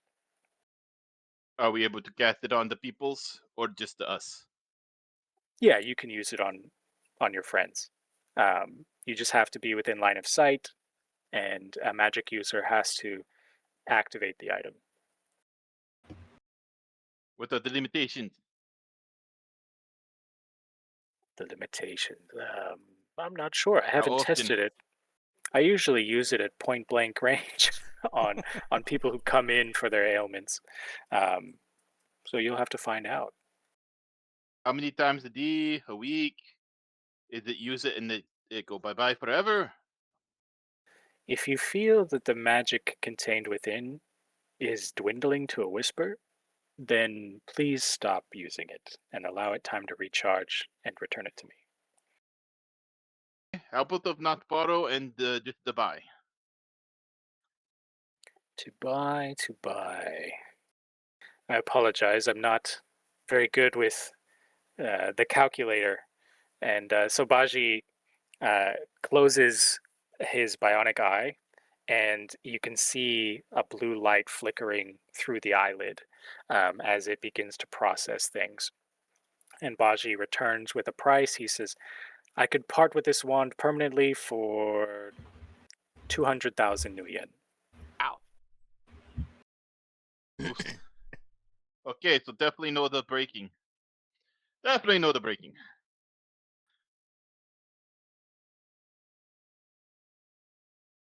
I do use this on the people here, and to replace it would take me quite some time. Noted. I will make sure that I am being the one of using, and it will come back to you as long as we come back to you. Technically, I could afford it. Yeah, you can all afford it technically. Yeah. Do you happen to have Crim's any not used to having enchanted the money, though. ammunition? Go ahead, Dante. Would you happen to have any enchanted ammunition? I'm gonna make a That roll.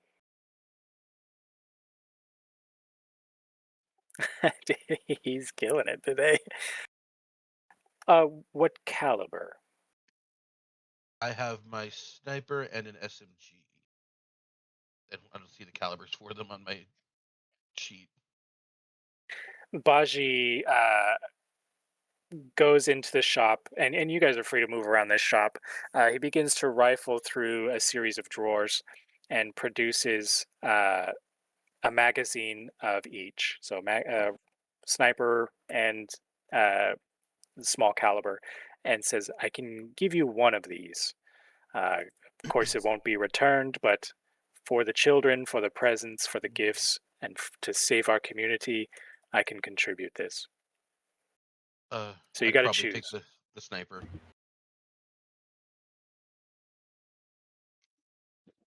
Yeah, I'd take the sniper.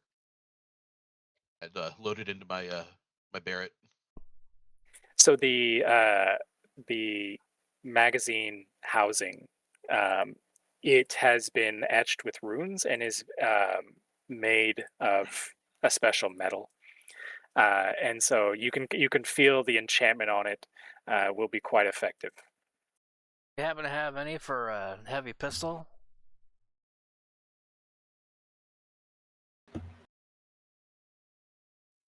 He rifles through the same drawers. It seems like each type of ammo is kept in a separate drawer, um, and he shakes his head, and you see his dog ears kind of twitch. He says, "I'm Damn. afraid I'm fresh out." You Damn. have anything that explodes or might burst that will help? Something like around the size of a grenade. Yehudi hand grenade. Yeah, he kind of runs his hand through the scruff on his neck, and begins perusing through some of the items. He pulls the glass dome off of one of these magical gotcha machine looking things, and removes a pair of it looks like marbles. They're like extra large marbles. He kind of twists them in the hand, like rubs them against each other, and you can see lightning begin to arc between them. He says, For you, my dear, I don't sense any magic in your form. This is about as simple as it can get for you. Simply throw these, and they will create an explosion. Um, they may not be enough to completely destroy this spirit of greed. It's quite powerful, but they should help you. Oh, that sounds good. Uh, you kind of get the impression that Baji has extended as far as they're able to. Uh, Baji says, "Please, I will direct you to the elevator man. If I can answer a couple more questions for you, but this form is it causes me fatigue, and I can only pilot this meat suit for so long." Oh, so he's a mech pilot. Well, we No, are all mech pilots technically. he he's a spirit. Yeah, piloting a flash mech. Flashback. Your brain is a mech pilot. Exactly. In a bone suit with meat armor. Yes, I'm aware. This will I do never the be internet not too. funny. So do you have any more Uh, questions for Baji? I'm good. oh, there it is. Do you know how many flesh meat guards that the spirit may employ? Sorry, you cut out quite a bit there. Oh, sorry. Yeah. Do you know what his security entourage looks like? How many guards he has? Baji closes his wolf eyes and tries to recall. He says, as I approached the boundary of this spirit's domain, I sensed that almost like a vacuum force that was trying to pull me in. That, with the astral signature, allowed me to determine that it was a spirit of greed. I was not able to get much closer without putting myself in danger. What I also sensed was in the area outside of this domain was a community of metahumans. Their astral forms appeared to be clouded and suppressed in a way that I've only seen once before. And they appear to be suffering from some sort of virus or disease in their form that's suppressing their astral form. And there were many outside the area. Hmm. I couldn't tell you what was inside the area.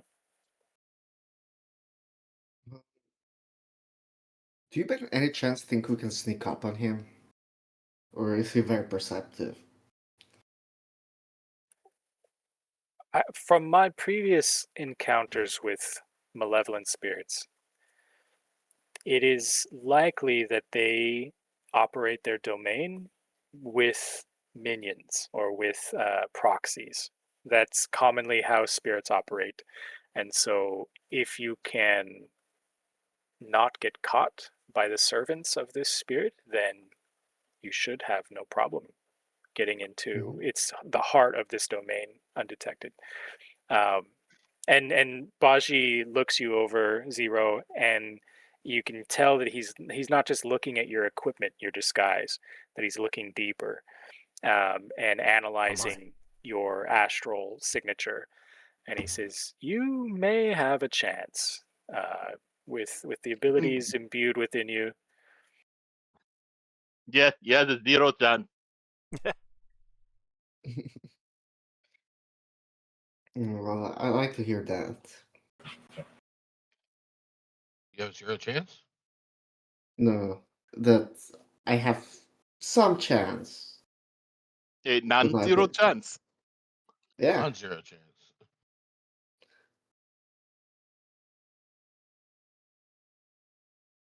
All right, so Baji excuses himself back to the back room alone and gives a bow and says, I await your return. Again, please, the priority here is this spirit. The threat needs to be removed from our area. If you can, while you're down there, retrieve the gifts, I'm sure the children and the shopkeepers would appreciate it. And then, most importantly, please return with your lives intact. This is not a suicide mission. We wouldn't put you in any danger we didn't think you could handle.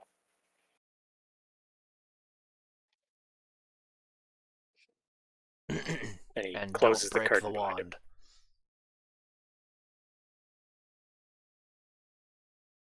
So Baji has given you a contact for the elevator man, as he called him. And this guy he's on the other side of town. From what mapping data you might have been able to pull together, it seems like this town has a couple of paths leading down into the deeper underground. and that those are really the only security checkpoints here, right? So they just don't want anything from the underground coming up. So you guys have free reign here to move around the town. You can take an entrance, any exit to the underground that you would like, but there will be someone there to greet you. Mhm.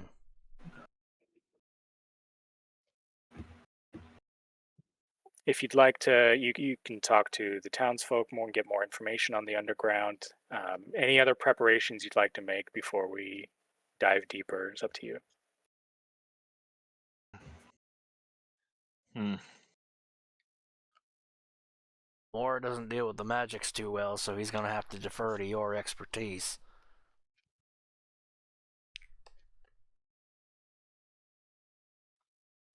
The fighting with the magic is just like the fighting with an extra step.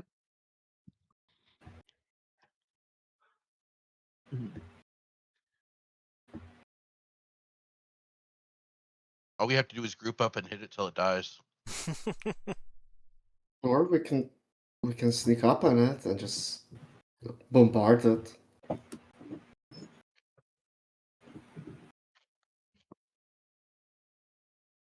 Grim looks down at Zero and just smiles and disappears. Kinda. His chameleon suit's kinda good, but I like the way I the short have one thinks. I do have enhanced perception. So if I wanted to, I would have an easier time spotting. See if I wanted to. Yeah, I can see. Yeah, you're not that invisible, bro. Yeah, exactly. Welcome to Shadowrun. Well, I mean, you could still see the trench coat. All right, last chance for any other preparations, any creative ideas. Um, Is War? I mean, is War worried about fighting spirits, or is I he just going to mean, go in and do he his thing? probably has before. It's just that he knows he's not going to be at his best, and with the tight quarters and the ever collapsing area, it's going to be on edge a lot. Hey, don't worry, War. There's going to be a lot of other people there that you can smash. Let's hope so. Trying to think if there's any any sort of fire suppression systems or anything that would be around that would be connected to a network or anything. Yeah, We so can that's sprinkle some holy water in. for a decker. You're going to think about okay, well, I need to identify the network that's down there that's controlling the lights and the security cameras and all this stuff. Yeah. From what you've learned of the underground so far and what you know is that if there is a network active down there somewhere, it's probably in terrible condition, or it's so ancient that it's better than a lot of networks you've dealt with before. So it's almost like a mixed bag. It's either going to be in good condition and working just fine, or completely screwed, easy to hack, but not a lot of features left in it. Is Yeah. there Could is there there be anything you think you might be able to want to bring, like hardware? Let's say, if I don't know if Nova has hardware skills, but to repair a network or to um, I do have just those brick one. skills. do Do you have a orcs? jammer? I have a jammer. I think I do. I think it's part of the Jammers. phone. So a jammer is it's either a program or a device that within a certain radius or within a cone, some of them are directional jammers. It scrambles the signals, makes it harder to hack. It makes it harder for them to see or hear. Whatever the sensors do, they'll all be scrambled. That's a pretty classic tool to carry with you as a shadow runner, is just a jammer. Sometimes there's jammer grenades, so um, think of things like that you might want to bring. Yeah. Does do certain networks have the possibility of housing ancient viruses, like computer viruses? Yes, definitely. Yeah, so We'll be that's it too. careful. Is like You're a hacker on the daily. You're probably hacking clean networks on the surface. These are different. The last remnant of fucking Mecha Santa's virus is just hiding down here. Yeah, that's it. Taylor's gonna Shit, get a my digital MacGuffin. STD. All right, so and don't worry, if you say, yeah, I want to bring a jammer with me, you find one, you can buy it, you can afford it. They're really cheap, common stuff. Okay. So, like I said, don't worry about what's in your pockets too much. Okay. So you guys make your final preparations and you head toward the elevator where the elevator man is there to meet you. It is guarded. That this massive door, metal door, high security. It looks like it was moved here from another location and just kind of plugged in and welded and concreted in haphazardly. So this big blast door, guarded by a short humanoid, looks like a dwarf. And he's got a rifle, and he looks like he's got like a security uniform that's really tattered and faded.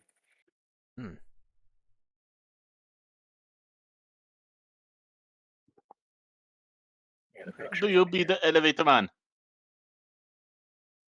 Yeah, that's what they call me, the elevator man. Who sent you? Body. Badi? Baji. Yeah, Baji. that man. Oh Baji. yeah, Baji, the doghead dude. Yeah, he's all That the right. one. So he told me he was sending some runners down here, and he looks you over, especially War, who's like 7 foot tall, mountain of muscle. He says, "Well, I think he got the right guys. You definitely look like the right crew. Where you headed? Did he tell you where you're headed?" He said to follow the ring. Hold up ring. Of course he did. Those goddamn wizards, always something magical trinket. He said you're did he say that you were on the mission for the presents, the shipment of gifts? Is that the one? I see so Yes. many bastards every day. All right, Mhm. That is one of them. that shipment was down in sector A62, and so I'm gonna set this elevator on. We're gonna put you as close as we can to A62, and then you're gonna have to trek your way in. By the Yeah, way, you'll be all right. elevator man, do He you have starts. any maps? He's got a data pad that he's accessing, and he's typing on it. He says, "You want maps? You want maps of the underground, kid?" He looks Well, you over. He says, "You got any credits on you?" I got some. I only take cred sticks.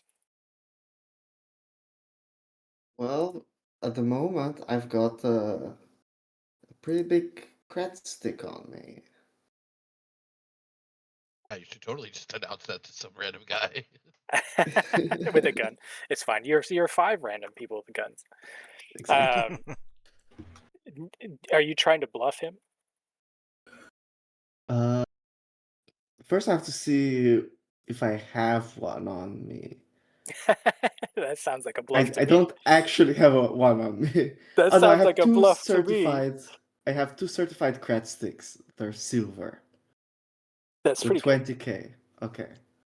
Yeah, so you can either hand over the cred stick and hope it's enough, or you can bluff him into thinking that it's more than it is. I'm a bit of a bluffer. I'm gonna try to bluff him a bit. Do you See have if I the can. con skill? Hopefully this works out better than when he tried it in our campaign.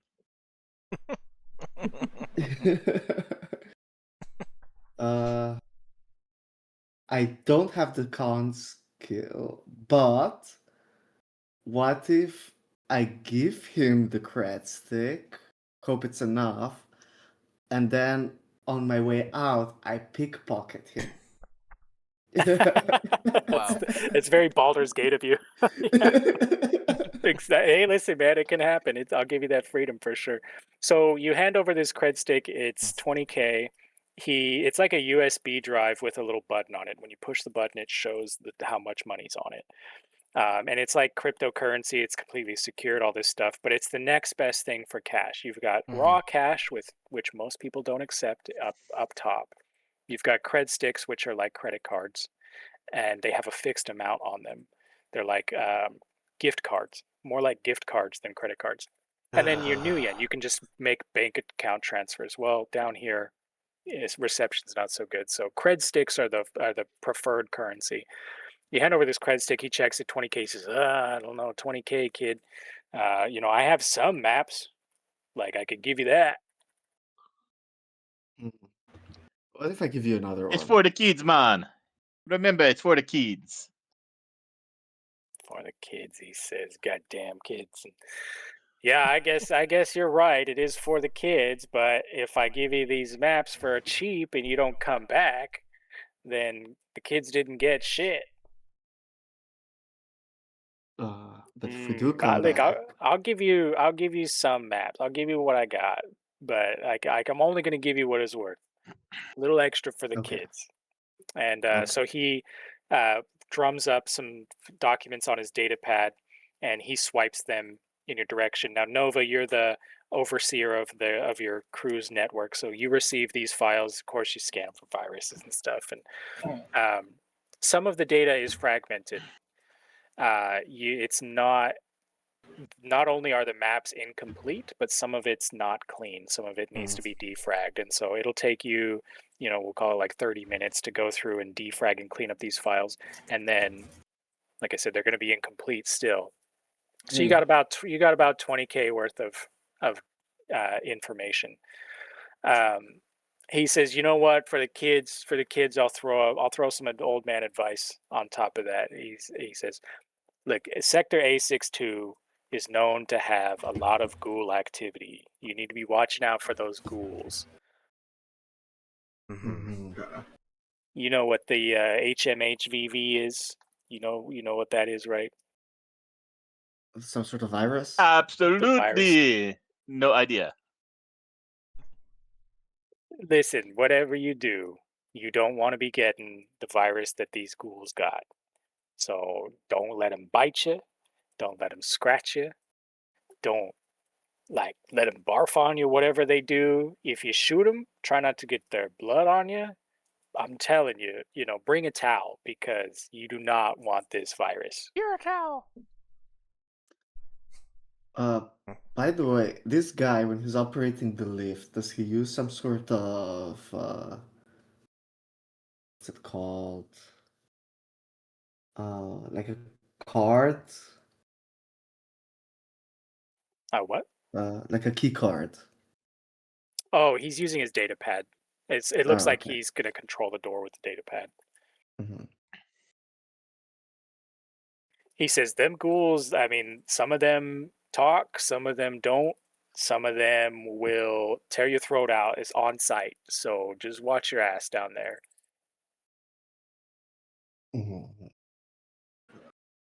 We'll be careful for the kids. Yeah, for the kids. All right, I'm going to send you down.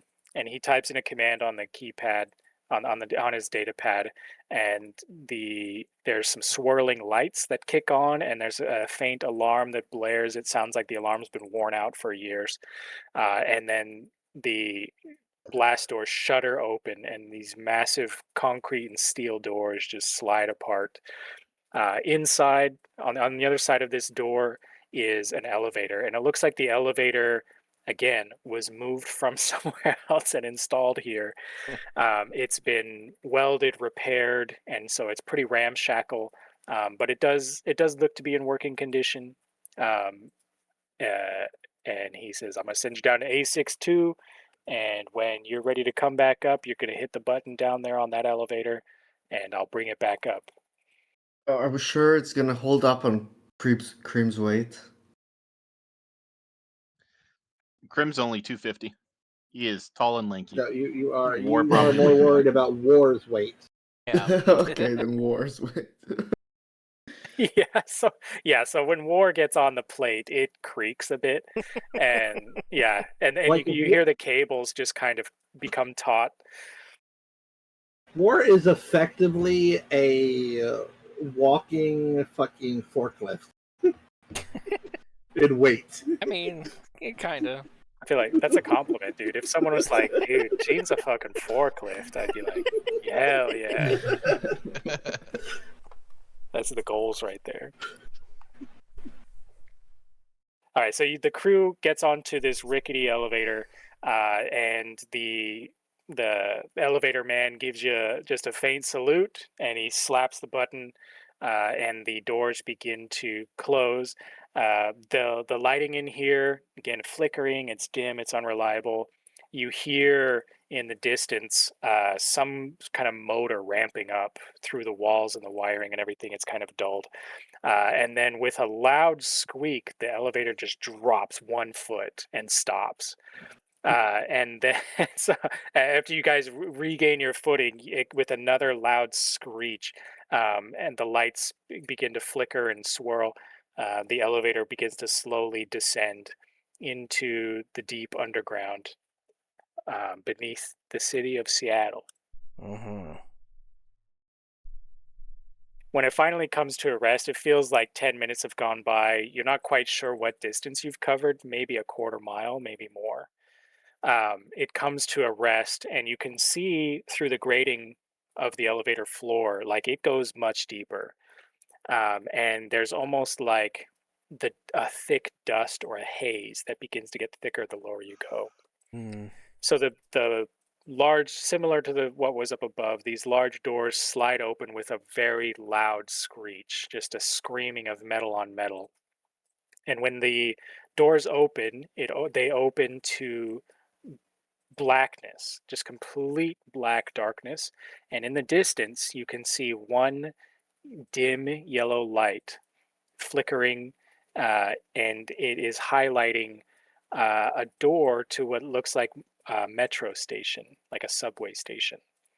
And the door is kind of like halfway open, halfway closed. It looks like it's in terrible repair. And I will move you guys to this map. Now, we're going to try to play with the dynamic lighting, but Roll20 is a bitch sometimes. So if the dynamic lighting isn't working, we're going to just get rid of it and pretend that it's there. Okay. Roll20 doesn't like dynamic lighting. They really need to fix it.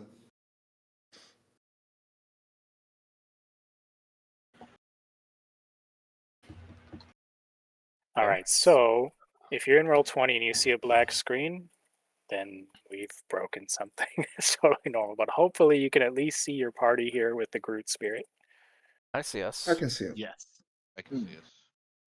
And the dark vision, as it were. Oh, I can see the spirit. Never mind. So just speak up if you don't have vision, and then if you do have night vision, I will try to put that on for you. I have low light vision. I have contact lenses that allow me to see in low light. And I have thermographic vision. I Don't know just have if I sensors all over me. Highly have advanced sensors. cat's eyes. I don't know if that would do anything here. All right, so Zero has some night vision, right? Yeah, I think so. I have contacts with low light.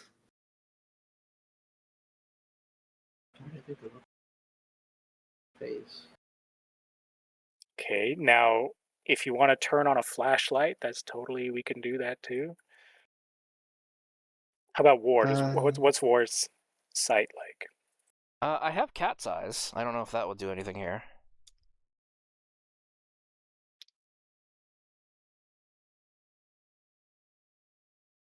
We'll give you some night vision. And then Nova, do you have any vision augments, or do you want to turn on a light? Whatever works for you. I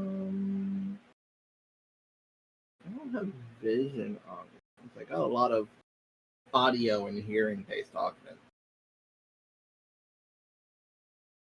Perfect. We like at least 1 or 2 players to be blind as fuck. All right, so Krim, I'm just going to give you your spirit. I'm just going to assume that that's what you would do by default.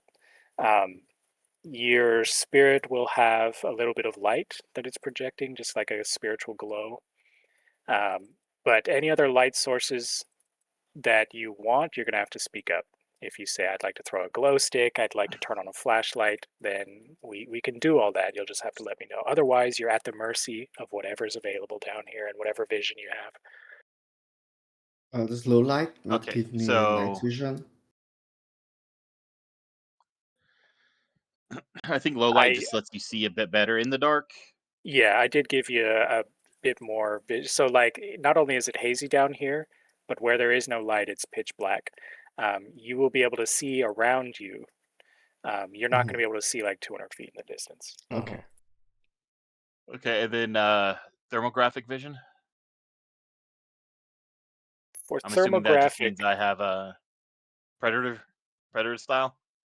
right. So what I will do is I'll try to uh, point out heat sources to you. So, like, if you see a person, you're not only going to see them, but you're going to see the heat, or you might see the heat before you see their physical form.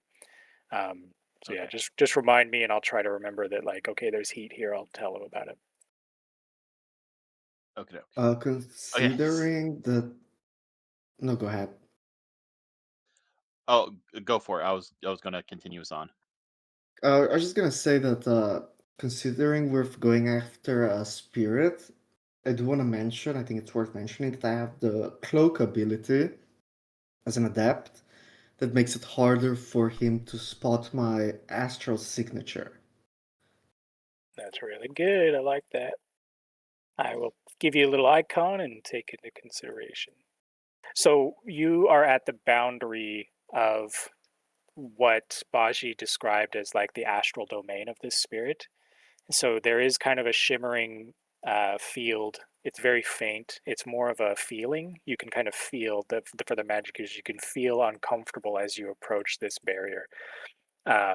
And that is so once you pass through this door that's in front of your characters, you will be entering into the domain of this spirit. The only equipment I have that's visual based is mage sight goggles. Well, that sounds cool. I have no idea what they do. Well, Just like They Nero with the protect your logo. eyes. it sounds like maybe it would give you some magical perception. I think so. I think that would be a good idea. Mage sight goggles, like that. I got the page for them.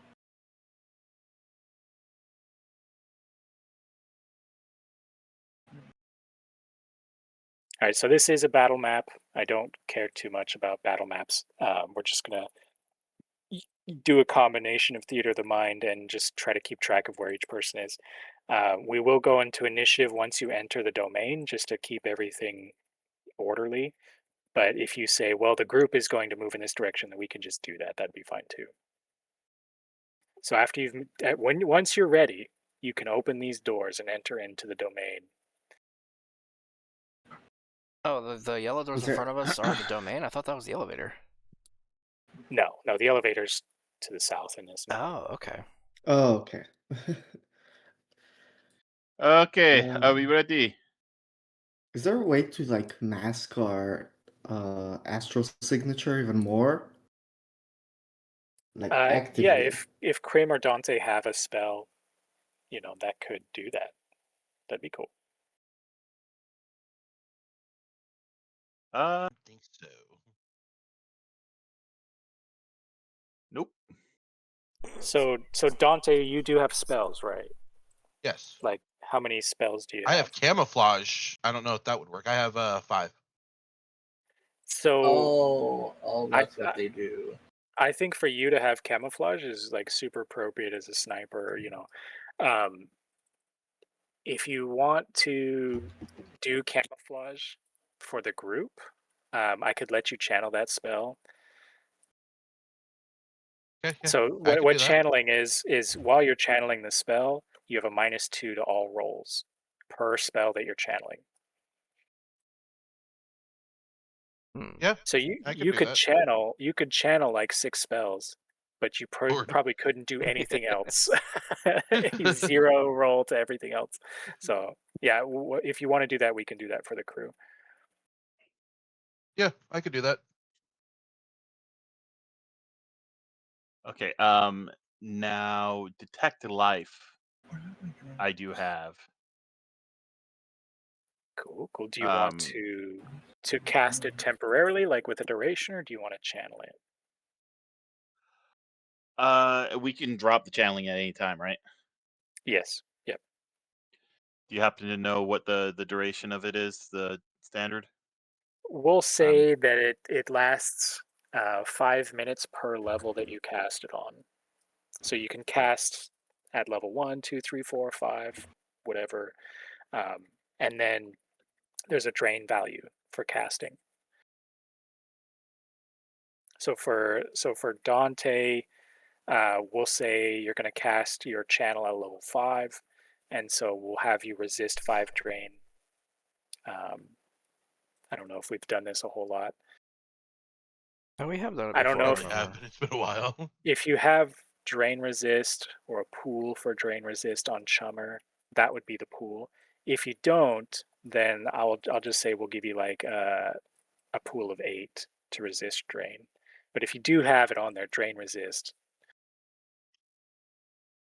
I'm not seeing it. Yeah, that's this thing is the rules are so convoluted. But so when you cast a spell, like let's say I say I'm going to cast Fireball at level 6. Well, if Fireball has a drain value of Force +1, I would have to resist 7 drain points. And then my drain resist pool would be like my willpower plus whatever.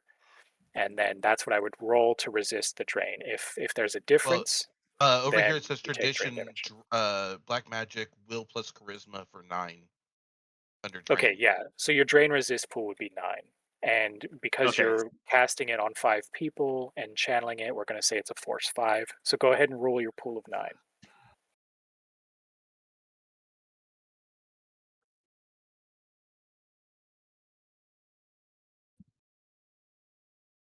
All right, so you're going to take 3 stun damage. Lord. So this spell has drained 3 points of stun from you to cast. That's how drain works. When you get to zero stun damage, then you pass out. You become unconscious. You're not dead. You're just drained. Yeah. And so Crim, if you want to cast this at whatever level, you'll also have to resist drain. Okay. So, what's the difference between the levels? Just the range or We'll give you time? 5 minutes per level. So if you want 30 minutes, you'd cast it at a 6, level 6. Okay. And then you And said Crim what has about the? cybernetics? He just has a single uh com thing. Where is it? I just saw it. Comlink. And it's cybernetically implanted into him. Yes. It says So essence point 2. yeah, so what that does is, so if your essence is 6, meaning you have no implants or no missing limbs, then you can cast spells up to level 6. If you have any missing limbs or implants that drain your essence, then you can only go up to level 5 on your spells. Okay. So what about channeling? So if you do you want to just cast Detect Life on yourself? Yeah. Okay, what level do you want to cast it at? 1 through 5. Let's go And with that will 3. be the duration. So for 15 minutes, we'll give you Detect Life. And so we'll have you roll your resist pool, your drain resist, and you have to resist 3. Okay, so there is, so that's 2 points of drain. Okay. And we'll give you a little That's symbol. done. So I have 13 total. And we'll say detect life has a range of like 50 feet. I'm not too worried about it. Okay. Okay, so we have some spells going. So all 5 of you, your astral signatures are being cloaked, and so it'll be harder for you to detect, and you won't leave a trace in the domain. You won't leave a trail to follow. And then for Krim, you have detect life, so it'll be like Skyrim, where you'll be able to see kind of a silhouette at a distance. Any other preparations? I do have a flashlight attachment on my handgun that I could potentially use if need be. But do you Maybe want to if we leave it get off into a now, or do you want to go firefight. in with the flashlight? Yeah, I'll leave it off now just to help mask our presence. Right on. Anyone else?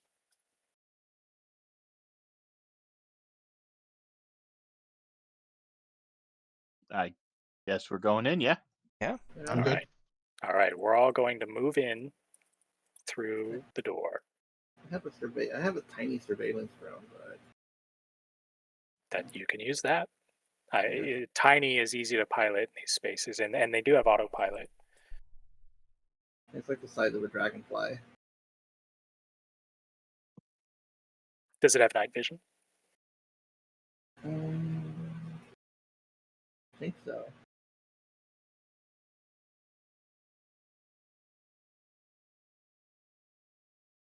Should we roll?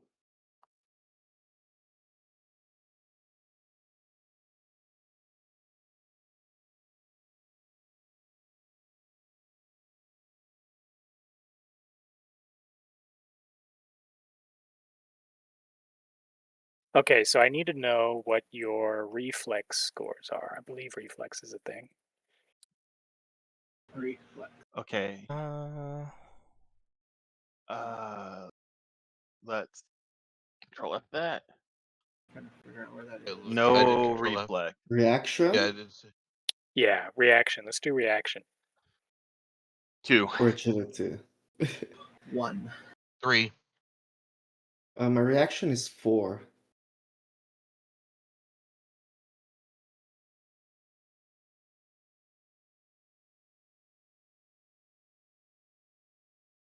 Oh, my initiative is 7 plus 1d6. yeah, mine is 8 plus 1d6. Reaction Alright. plus intelligence plus 1d6. We can roll initiative if you want. If you guys all see your initiative, you can just do that. But we all have I to see be Oh, and consistent. Conchummer. 6 plus 1d6 here. Plus 1d6. 4 plus 1d6. Yeah, go ahead and roll those, and we'll use those values.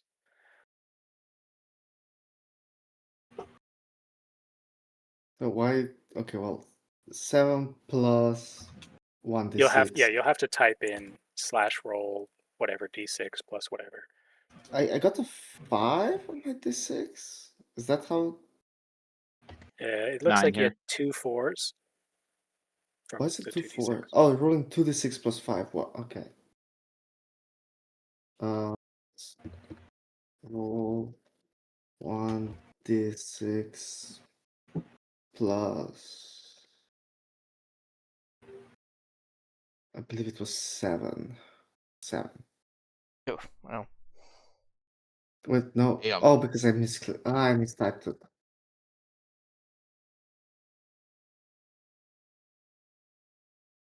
Okay, there we go. We all rolled a 9. I got All right, 13. I had to adjust some of these numbers just to make it sequential here, but we got you. We got you all on here. Okay, nice. All right, so for initiative, it's mostly going to be, who's going to explore in which direction first. You're not necessarily in combat. So you guys enter, you pass through these doors that are basically falling off their hinges and into what it looks like a crashed subway car and a subway station that has been filled with debris and garbage as if from a landfill. And it does smell like garbage and stale water. You hear water flowing from the roof and from cracks in the garbage piles.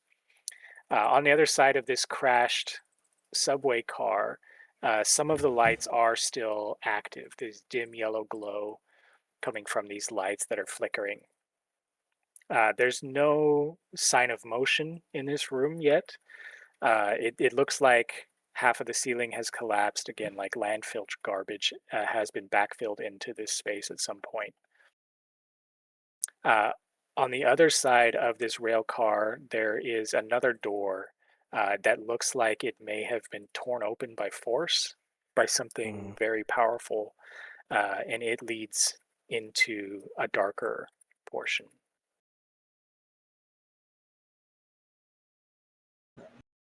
So we'll go ahead and start with Dante. So what I'll say is you'll move 5 squares per turn. Unless you sprint, then we'll give you like 8. I will be right And back really then quick. when you move, pick your token up and then drop it every couple squares, just so that the dynamic lighting doesn't freak out. I was gonna say I'd probably move with the team, but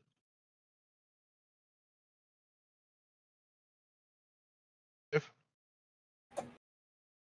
Yeah, unless someone disagrees, we can move as a team until someone says, "Okay, I want to go left instead." That's fine.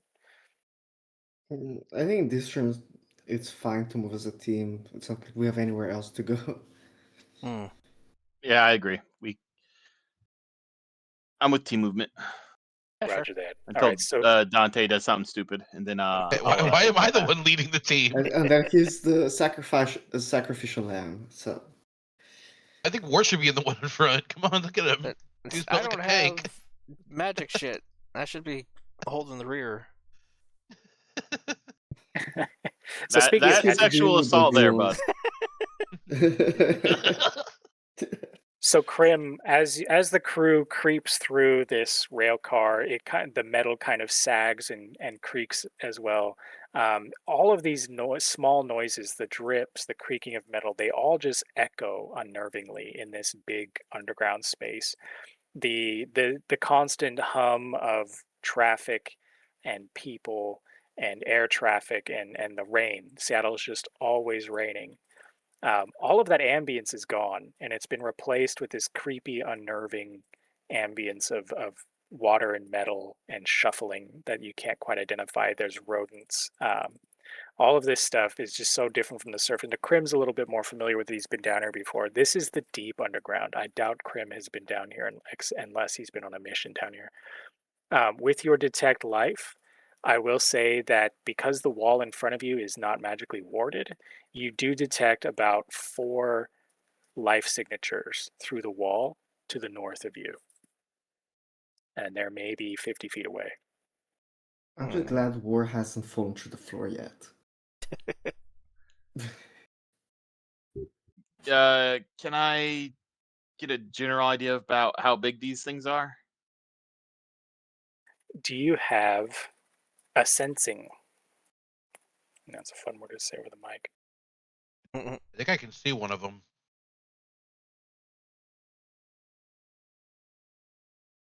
Ass sensing? I see. A sensing, yeah. I can't get idea just through the sense life.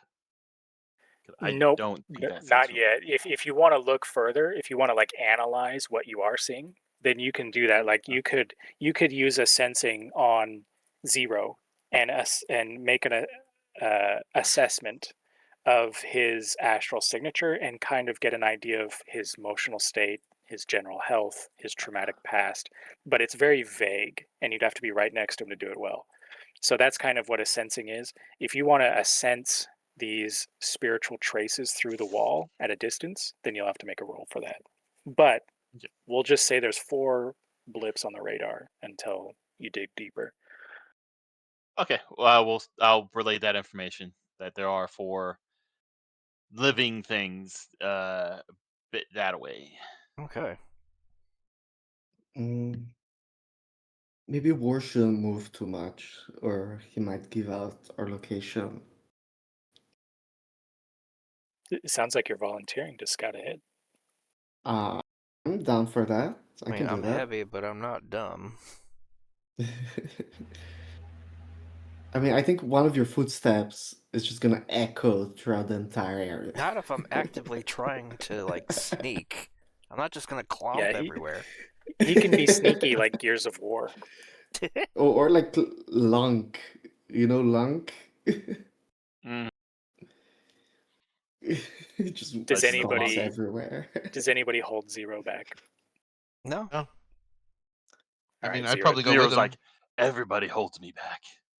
Yeah, everybody, this whole team. If somebody's gonna fuck it up, it might as well be him. So Zero, like- I believe you have like a sneaking or a stealth skill, right? So I have Traceless Walk, which allows me to walk without making a single sound.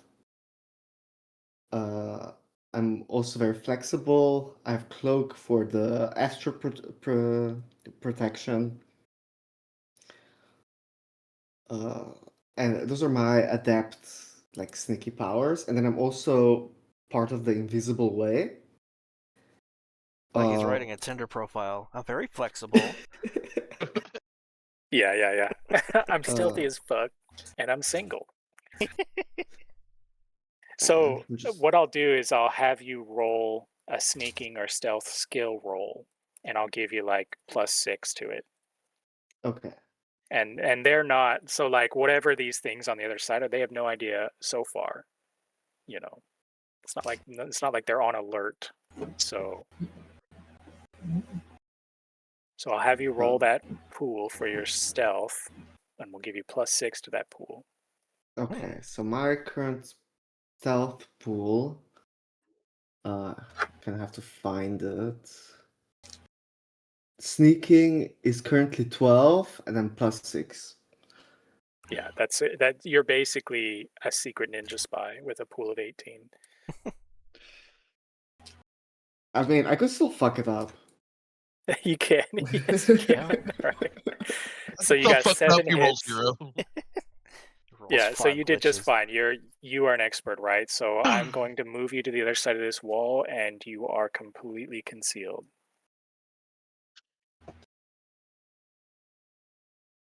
Aha, those are ghouls, aren't they? And the frog. Ah, and I see another frog with near another light source. Is that a natural light source, or is that just like a neon light? So let me draw you a picture here. So to the north of your character, there is what appears to be some sort of glowing liquid next to a dumpster. That's where that light is coming from. That faint light is highlighting 2 moving figures that are crouched over the magical puddle. They seem to be investigating, touching, tasting, but they seem occupied with whatever this magical liquid is that's glowing. To the I'm trying to see how much you can see here. I can see a frog to my north. Okay, so you see what looks to be a spirit. You can tell that because it's kind of floating and flying through the air. It's hovering, we'll say, like 5 feet off the ground. It looks like some sort of tadpole frog creature. It's definitely not natural, and it is emitting a little bit of light. The light being emitted from that spiritual creature to your north is also sort of illuminating a vehicle. There's a vehicle to your north. You can't quite make out the whole thing yet. I was looking the wrong direction. To your right on this map, there is a spotlight, and it looks to be coming from a vehicle as well, and it is illuminating another vehicle, as well as another floating spirit. The vehicle that is being illuminated looks to be some sort of cargo hauler, and it looks like it has crashed or is inoperable. And how many signatures did Cream detect? 4? Crim detected 4 to the north. Okay. I'm gonna sneak back into the room and I'm gonna whisper to them. Hey guys, so there's 2, I think, ghouls maybe. They look preoccupied with some liquid. I think we can sneak past them. And there's also 2 spirits like frog spirits, one to the north, one to the east. Uh, there's also like a spotlight from a cargo hauler, so there might be humans using that as lighting or something. I don't know. Uh, I think as long as we stay quiet, we might be able to sneak past them. They don't seem to be alerted by anything. Mm-hmm.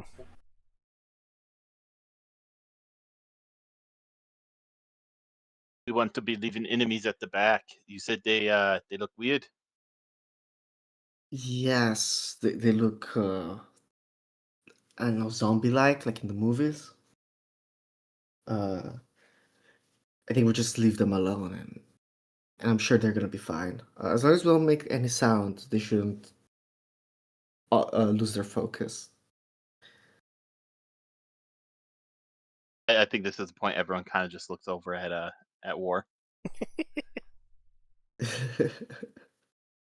I mean, War's a sniper as well, right? Yeah. And so, it's like I would rather have War stand still, and then when shit pops off, run behind him. Everybody's got to have a heavy because, if you get swarmed by zombies, you're going to be glad to have War nearby. Mm-hmm. I think more like I think we're maybe gesturing more to be like, well, you got a target. What, you want me to pop in there and just deck them both real quick? I mean, I could help you with one, but the problem is that then the spirits might sense us, and the spirits might be connected to the great spirit. We don't know. Well, so what's the plan then? I think we can just stick to the right, go east. We might be able to go around. There's an opening over here. I could go check that out. Oh yeah, there See if is. I can see So anything else. what you see here is a pile of rubble and landfill garbage and soil and just dust, debris. It's all been built up as this wall and ceiling caved in at one point. It does look like there's a crack that you could slip through, maybe one person at a time. It's pretty. You're gonna have to suck it in. I don't think War would fit through this No, this definitely opening. not. Kool-Aid Man through it. And you're not sure, where it leads. You assume it just leads to the same opening. Could lead to an entirely different area, and you'll have to climb up this pile of garbage, which it's kind of precarious. I can do I, that. I was just talking with a guy yesterday because I work in the sewage industry, and he was like, "Oh yeah, dude, just mountains of needles." Yeah, these are mountains of needles. I could Uh, send my drone. What is I it called? can I think I see something over here that we need. I can keep. Can't see I shit. can go scout out that area, see if I see anything. I'm a really good climber and very flexible. And if I see And anything that's the spirit, else, right? yes, there's a spirit here. Okay. Well, right next to the spirit is some of the gifts that they were telling us to grab. Oh, those are gifts? Honestly, I That's what can't it looks see like to shit. me. Oh shit, yeah. I can Yeah, see Yeah, through the my so doors. so that's kind of that's kind of how you play. It's like, well, I can't see shit. I know, that's why I have to explain it to you. So Put me uh, into Zero, you position so will I can say that see you in the scale door. this garbage. You make it to this crack in what's left of this wall. And it's really hard to see through to the other side, but you think you might be able to squeeze through it. I'll squeeze through it. Oh, which All one right. has a dark mode that I just found? Oh, goodness. Hmm. All right. Uh, So Zero, you emerge on the other side, and it is also a big pile of garbage that you're standing on. So we'll say you're like 50 feet above the ground level. You can see the same light that you saw from the other side of the door. So it does look like it is the same area. It's almost impossible to make out any other details with your mhm. current light setup. I will say that the the frog spirit you see that's dancing in the light is more clear from this angle.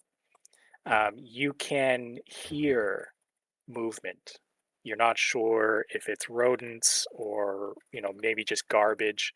I have enhanced hearing from my earbuds. Yeah. So I'm gonna say that you can hear between 2 and 10 different sources of audio that are hard to pin down Mhm. in this 50-foot area. Could I try to pin them down by rolling for it? Sure. Do you have like So perception or a skill that would yes. make sense? I mean, So I I'm have the audio wizard here. a couple of things. So I have my adept power called enhanced perception, which will help me with perception skill checks. And I have my audio buds that also help me with audio skill checks. You got hearing aids on top of your superpowers. That's OP. Audio enhancement. Yeah. I also have a So hearing we'll go ahead enhancement. and roll your perception at a +3. Okay. I would say, And my could I attempt to like get into those earbuds and try to like help filter? Sure. Yeah. So what we'll do is we'll have you roll a hacking roll, and we'll add the hits that you get to his hits. Okay. I have 5 base perception and the +3. Yeah, there you go. So I'm sure you guys will get this easy. Yeah, so Oof. 5 hits between the two of you. You the noise that you filter out, you do get 1 or 2 pings on just natural environmental noise. Debris shifting, things like that. There are 3 signatures that appear to be humanoid in some way. So shuffling, breathing, those are the things here. And so in this 50-foot area in front of you that you can't see, you detect 3 humanoid signatures. That's really all I can describe of them. And then Krim, you can detect 2 of those 3 in front of Zero. So I'm ping here on the I don't map. even know where Zero is. I behind the can't see him. wall on the other side. Right. So he passed through this crack. So in this Oh, direction where I I'm don't even pinging. see a crack. It's there, yeah. Okay. I'm going to, since I don't want to go back through the crack, and considering Nova was able to help me with my audio, is our internal communications network still working? Yeah. Okay. So when you guys are this close to Nova, there's no static.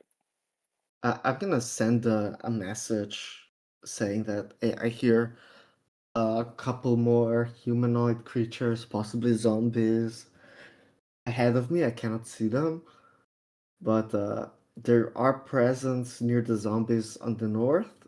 If we can stealthily take them out, we could get the presence, and then we can move on. Okay. I can probably knife one, like throw a knife at one, and then maybe if someone has a suppressed weapon. I do. I mean, I have suppressed non-lethal weapons.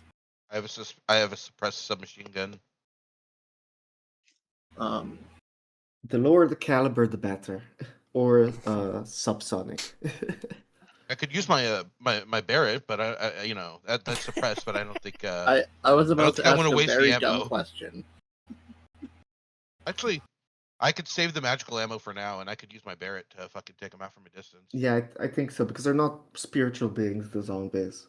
The dumb question I was about to ask is a flamethrower silent? Oh my god. Combustion makes sound. In So we're taking out Shadowrun, maybe. the It's very loud we're taking out the visually. 2 to the north. Well, I would say the whoosh from a flamethrower is a lot less than even like a 22 caliber round. I mean, yeah, but it's still sound. Do you guys have a flamethrower, or are we just? Oh, I doing have, I cybernetical? have, I have a flame tosser in my leg. Perfect. I love it.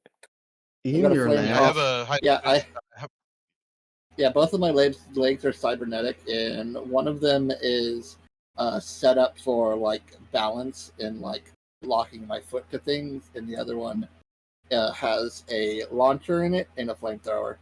Typically Okay, for good. pyrotechnics and fireworks, but you know,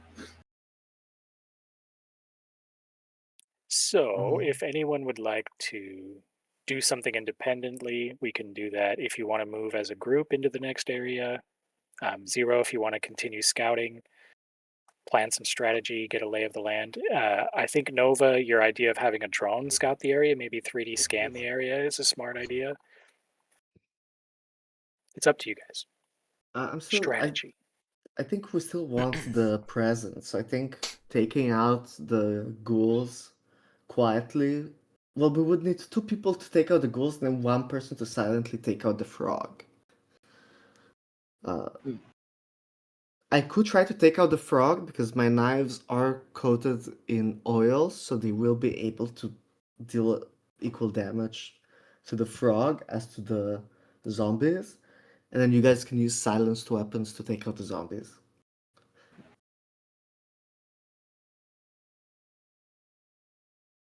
Do you want Is there to? a good eye from where you are?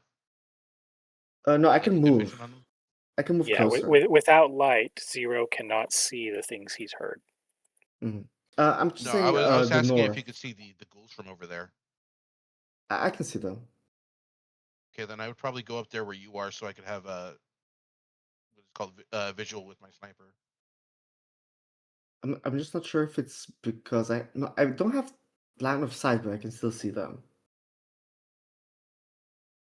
Uh, So what Roll20 calls it is Explorer mode, and it oh. basically just well, yeah, it shows you where you've been, I believe. Mm-hmm. Oh, I So see it Okay. yeah, now. anyway. So for No. Dante to squeeze through this crack unnoticed, he'll need to make a stealth roll. If he wants to just climb through, then it might make a bunch of noise. I don't have stealth skills, so what would I roll for that? What's your agility score? Agility is 6. Well, it's That's 5 and pretty good. 6 in parentheses. That's pretty good. Roll 6. Can I help him get up? Oh, Ooh. I don't think I don't know if the answer to that is yes. I don't think you can.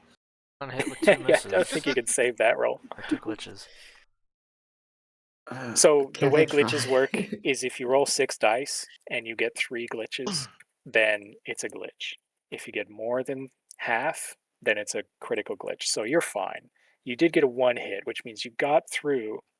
But as you get through, there's some rustling of the garbage pile that you are on. And Zero, the signatures that you hear, a couple of them kind of go silent for a second.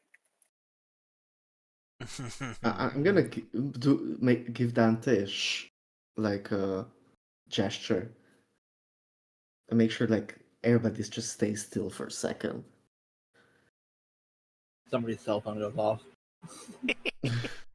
Yeah, you hear some of the garbage roll down the pile that you're standing on and then settle, and it kind of echoes faintly in this large open underground space. And then a couple seconds go by where you take a couple breaths and everything seems to quiet down. And then in the distance, you hear similar rustling of garbage and it also echoes. So it sounds like it's not like you alerted everything. There was a noise, there's other noises as well out there. Okay. Uh, All right, so let's get into positions. Yeah. That's until you turn your head back after shushing Dante, and you're just face to face with a ghoul.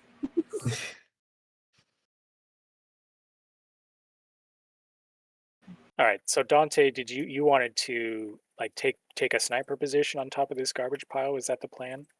yeah. All right, and your scope has like night vision or whatever?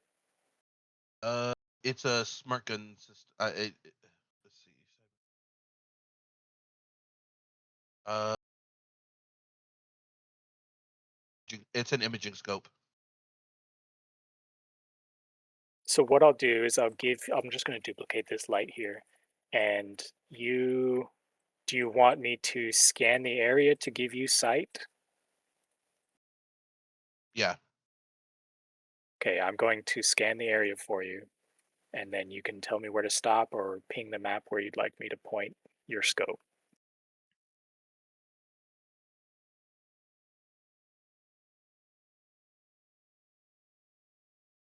This one here. I'll probably go for this guy.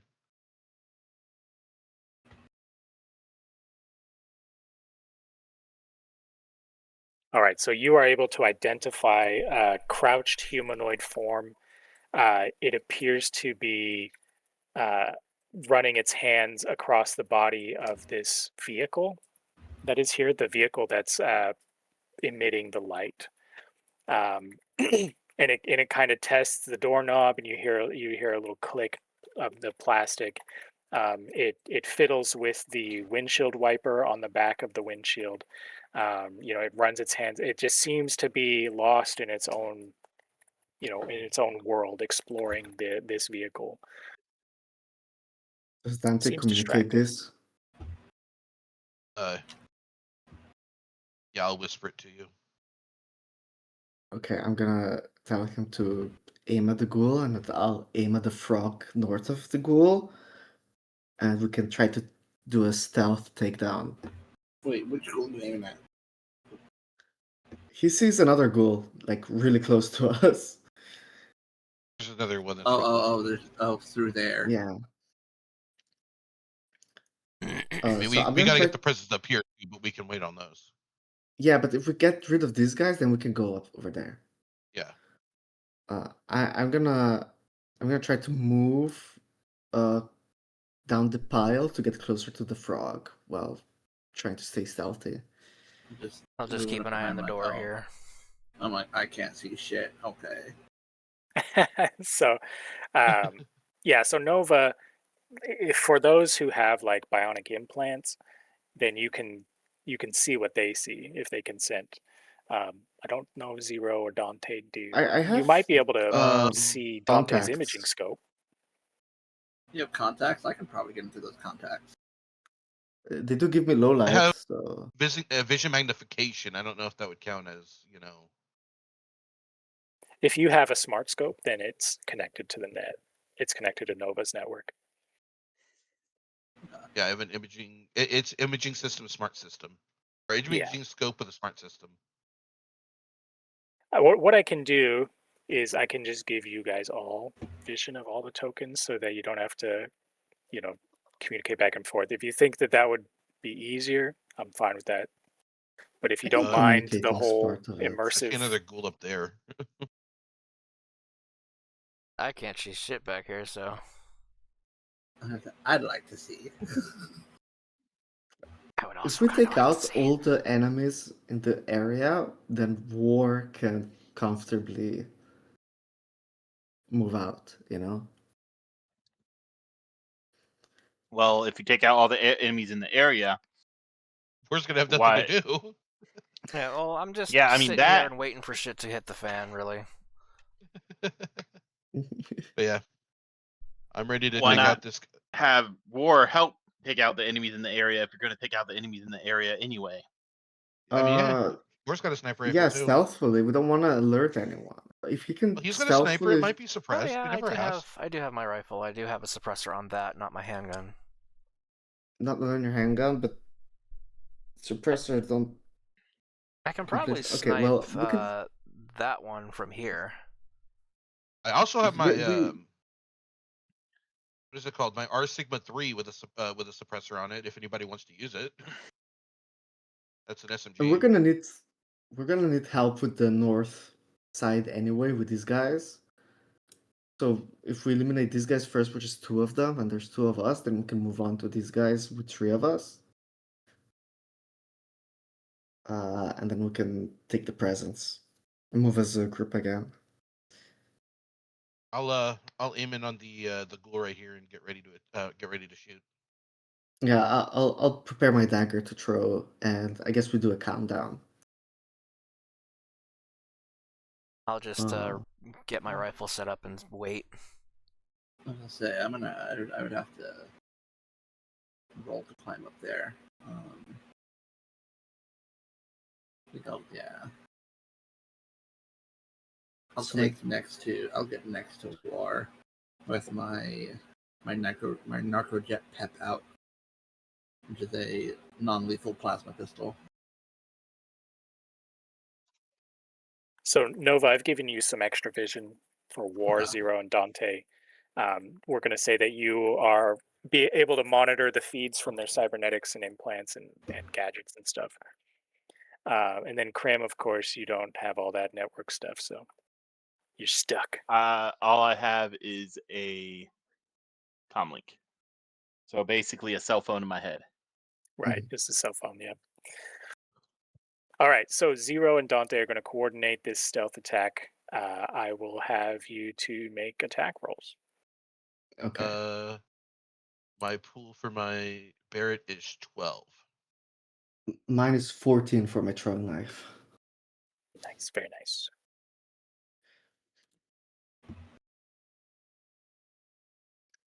Oh, okay, 4 hits. Nice. All right, so because the two of you have succeeded in stealth, both of these targets are not going to be able to make a dodge roll. So 4 is definitely enough to hit them both. And any less than 4, I would have given you a little bit of collateral. So the knives fly out and hit the frog spirit that is standing in the light. So there's no negative modifiers for that. He's in the light. You have the stealth advantage. Um, the daggers bury into this spirit, and then almost like it's made of water, they kind of ooze out of its physical form. So it's like you've hit a ball of water. It's not like you've hit a physical form. This thing does take some damage. You see parts of its astral form, as if they're made of water, begin to drip away. It's weird to see like the color blur and fade into the astral plane. So this thing takes a fat stack of damage. Mm-hmm. And then the ghoul, with 4 hits, you are able to time it, and you get a headshot on this ghoul in a way that the bullet does not also hit the vehicle. That's good. All right. So the ghoul is taken out. So The would vehicle. There, let me pause this animation. so would my missile mastery plus precision throwing help with killing the frog? Well, you Like, did hit him, and he did take okay. damage. Took about Could half. I aim back in and take a shot at the frog? So you are channeling a spell, right? Did you put that -2 on there? Did I? I don't think I did. Naughty. That's fine. We'll get over it. So I'm going to say that aiming a shot and then taking the shot is your 2 actions. You can reload. Is it a bolt action? No, it's semi-auto. All right, that's fine. Yeah, so you can take aim at the frog, but it'll have to wait till the next round. All right, I'll take Uh, it. can I in the same round throw another dagger? I do have a quick draw, which let me check what exactly it You lets can me draw, do. but you can't have 2 attacks in the same round. Okay. Like that just makes things too crazy. So like if you had a full auto weapon, you could do like a 3-round burst or a 12-round burst or whatever the weapon has as its stats. And it's not 3 separate attacks for a 3-round burst. It's 1 attack, but it's either split between 3 targets or you have a reduction in accuracy. There's a whole bunch of technicalities to it, and it really sucks. Mhm. But 1 attack per round is pretty much how it goes. So if you're like, well, I have a machine gun, I want to open up, that's one attack. And then there's modifiers for doing full auto. So Dante and Zero, you take out this ghoul, you do damage to the spirit, and then you ready for your next attack.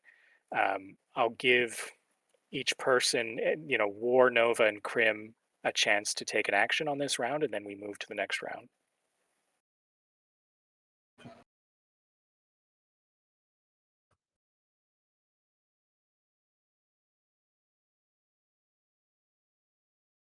Anybody? All right. Okay. Yeah. No. I mean, me and War are right here at this door. I'll just be like, War, what are we doing? Yeah, I'm just providing. I'm just kind of watching the two ghouls mainly, just to see if they hear something and come towards us, and then attempt to take them out. But I'm mostly just watching right now. Yeah, so you're on Overwatch, Yes. which is like, if they move, I will shoot them. Yeah, I'll join into that. Likewise, I'm getting ready to toss a elemental grenade or two. All right, I'm going to make some perception checks. I'm going to take into effect all the stealthy bonuses and stuff. Dante, you are still channeling basically spiritual concealing, so anything that is detecting you guys versus magic or using magic will be at a disadvantage. I forgot to physically conceal. And I am wearing my I don't know if it means anything, but I am wearing my my ghillie suit, or not my ghillie suit, my chameleon suit. But do you have it turned on? No. It's like, I'm wearing mine too. I don't have it turned on. I'm wearing mine. I never said I turned it off after I used it earlier. I don't know. Don't yell at me.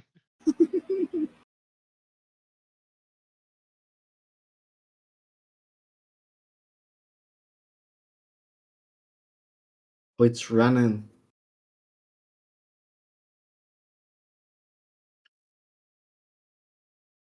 Frog's on the move. No.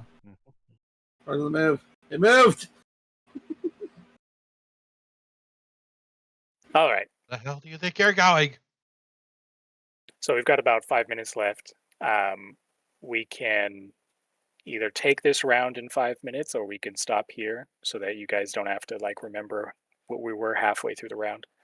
But the results here: Dante and Zero have taken up Just to stealthy make sure. positions. Just to make sure, there. Are you calculating off of the time that you originally said, or the time that we actually started? From 10 to 1. That in my time. So, okay, cool. Yeah. All right. So Dante and Zero have taken stealthy positions. They got a surprise attack on one of the ghouls, took him out. No alarms, no issues. Zero did a bunch of damage to one of the frog spirits. It has fled. It took a whole bunch of damage and it fled into the darkness. There was some more movement and shuffling in the darkness, and that's where we are. The other three are on Overwatch, waiting for something to come their way, waiting, to go in and move if they need to. Mhm. Are there any questions? Do we want to try to rush another round? We can get one more round in. I don't think so. There's 3 minutes left. Yeah, there's so. too much. Yeah. Yeah. Rush is not Nah, in our just go vocabulary. in. Just go in. You'll be fine. I'm just going. Switch my sniper rifle to full auto and just shoot them. My pull with my pistol is 5, so Yeah, that's not your. So not your then I special. went ahead and threw a few element grenades. I just set Barrett- off a bunch of dynamite. A Barrett 122 full auto. Just let's do this. I will say, so far so good, right? You guys have tried to go in stealthy and get an advantage, and you got it. So Nova, I'll say that this is just a default background program that you're always running. You're searching for Wi-Fi networks, right? yeah. You're not quite sure. You get sort of like traces of signals. So there may be some matrix activity in the area. You haven't found it yet, but you're searching actively for it. As far as like navigating this garbage patch for Dante and Zero, it's not the stealthiest of environments, right? So I wouldn't say this is a great position. You being able to identify targets and move through here, you're going to have limited vision. And so that's what I'm going to use this little cone of vision for. If you tell me, okay, I want to point around this corner, we can use that light to do that. This magical goo, Crim, I'll say that, you can kind of peek through this door. You're not able to identify the magical goo. Everything smells like garbage and death and stale water. And then there is a vehicle to the north. Some sort of vehicle that you can only really see the corner of. The vehicle being highlighted by the car to the right just looks like some kind of freight carrier, which Baji did mention that there was a freight running packages that got intercepted in this area. So maybe that's a hint of where some of these gifts will be. You do see a pile of gifts neatly wrapped. They aren't garbage. They're not soiled, landfill junk. They're new, and they do stand out because of that. And those are to the north, next to that vehicle and dumpster. Yeah. I kind of already figured that the I see vehicle them. over there to the right had to do maybe with something with packages. With presents. So that's kind of the situation. If you can do me a favor and not log into Shadowrun and move your token around, Yeah. I'd appreciate it. I can reset that, but once you've seen, you can't unsee, Mhm. Has that actually happened to you before? Yeah, I've had players just swirl their token in a big circle and reveal the whole map at once. Oh my And god. it's like, okay, sure, you got it, but you did it, you metagamed. But Mm-hmm. I don't take any of this that seriously. But for like the immersion and your experience, it'd be nice if you didn't spoil it. We're better than It that. doesn't Yeah. make sense. But Dante has a new skill. It's called omnipotence. That he just knows everything all the time. Oh shit! You know what I can do? I just make you a GM. Know-it-all syndrome. I've not established. I've not established an urchin network here yet to put sensors everywhere for me. So He's omnipotent, but he's also impotent. Yeah, I'm gonna Every shoot hope. zero. oh man, Every child on the camera. omni-impotent. So we'll pick up the next game, I believe, on the 28th. Same time. Yes. I know we mix up the time. It's fine. Yeah. Yep. 28th. Okay. Okay. All right. Well, you guys Muda. can hit me up if you have any questions about Shadowrun or your character or whatever, and I'll be around. All right. Yeah, sure. All right. We'll see you then. Later. Yeah. Bye. Okay. And I'll see y'all later.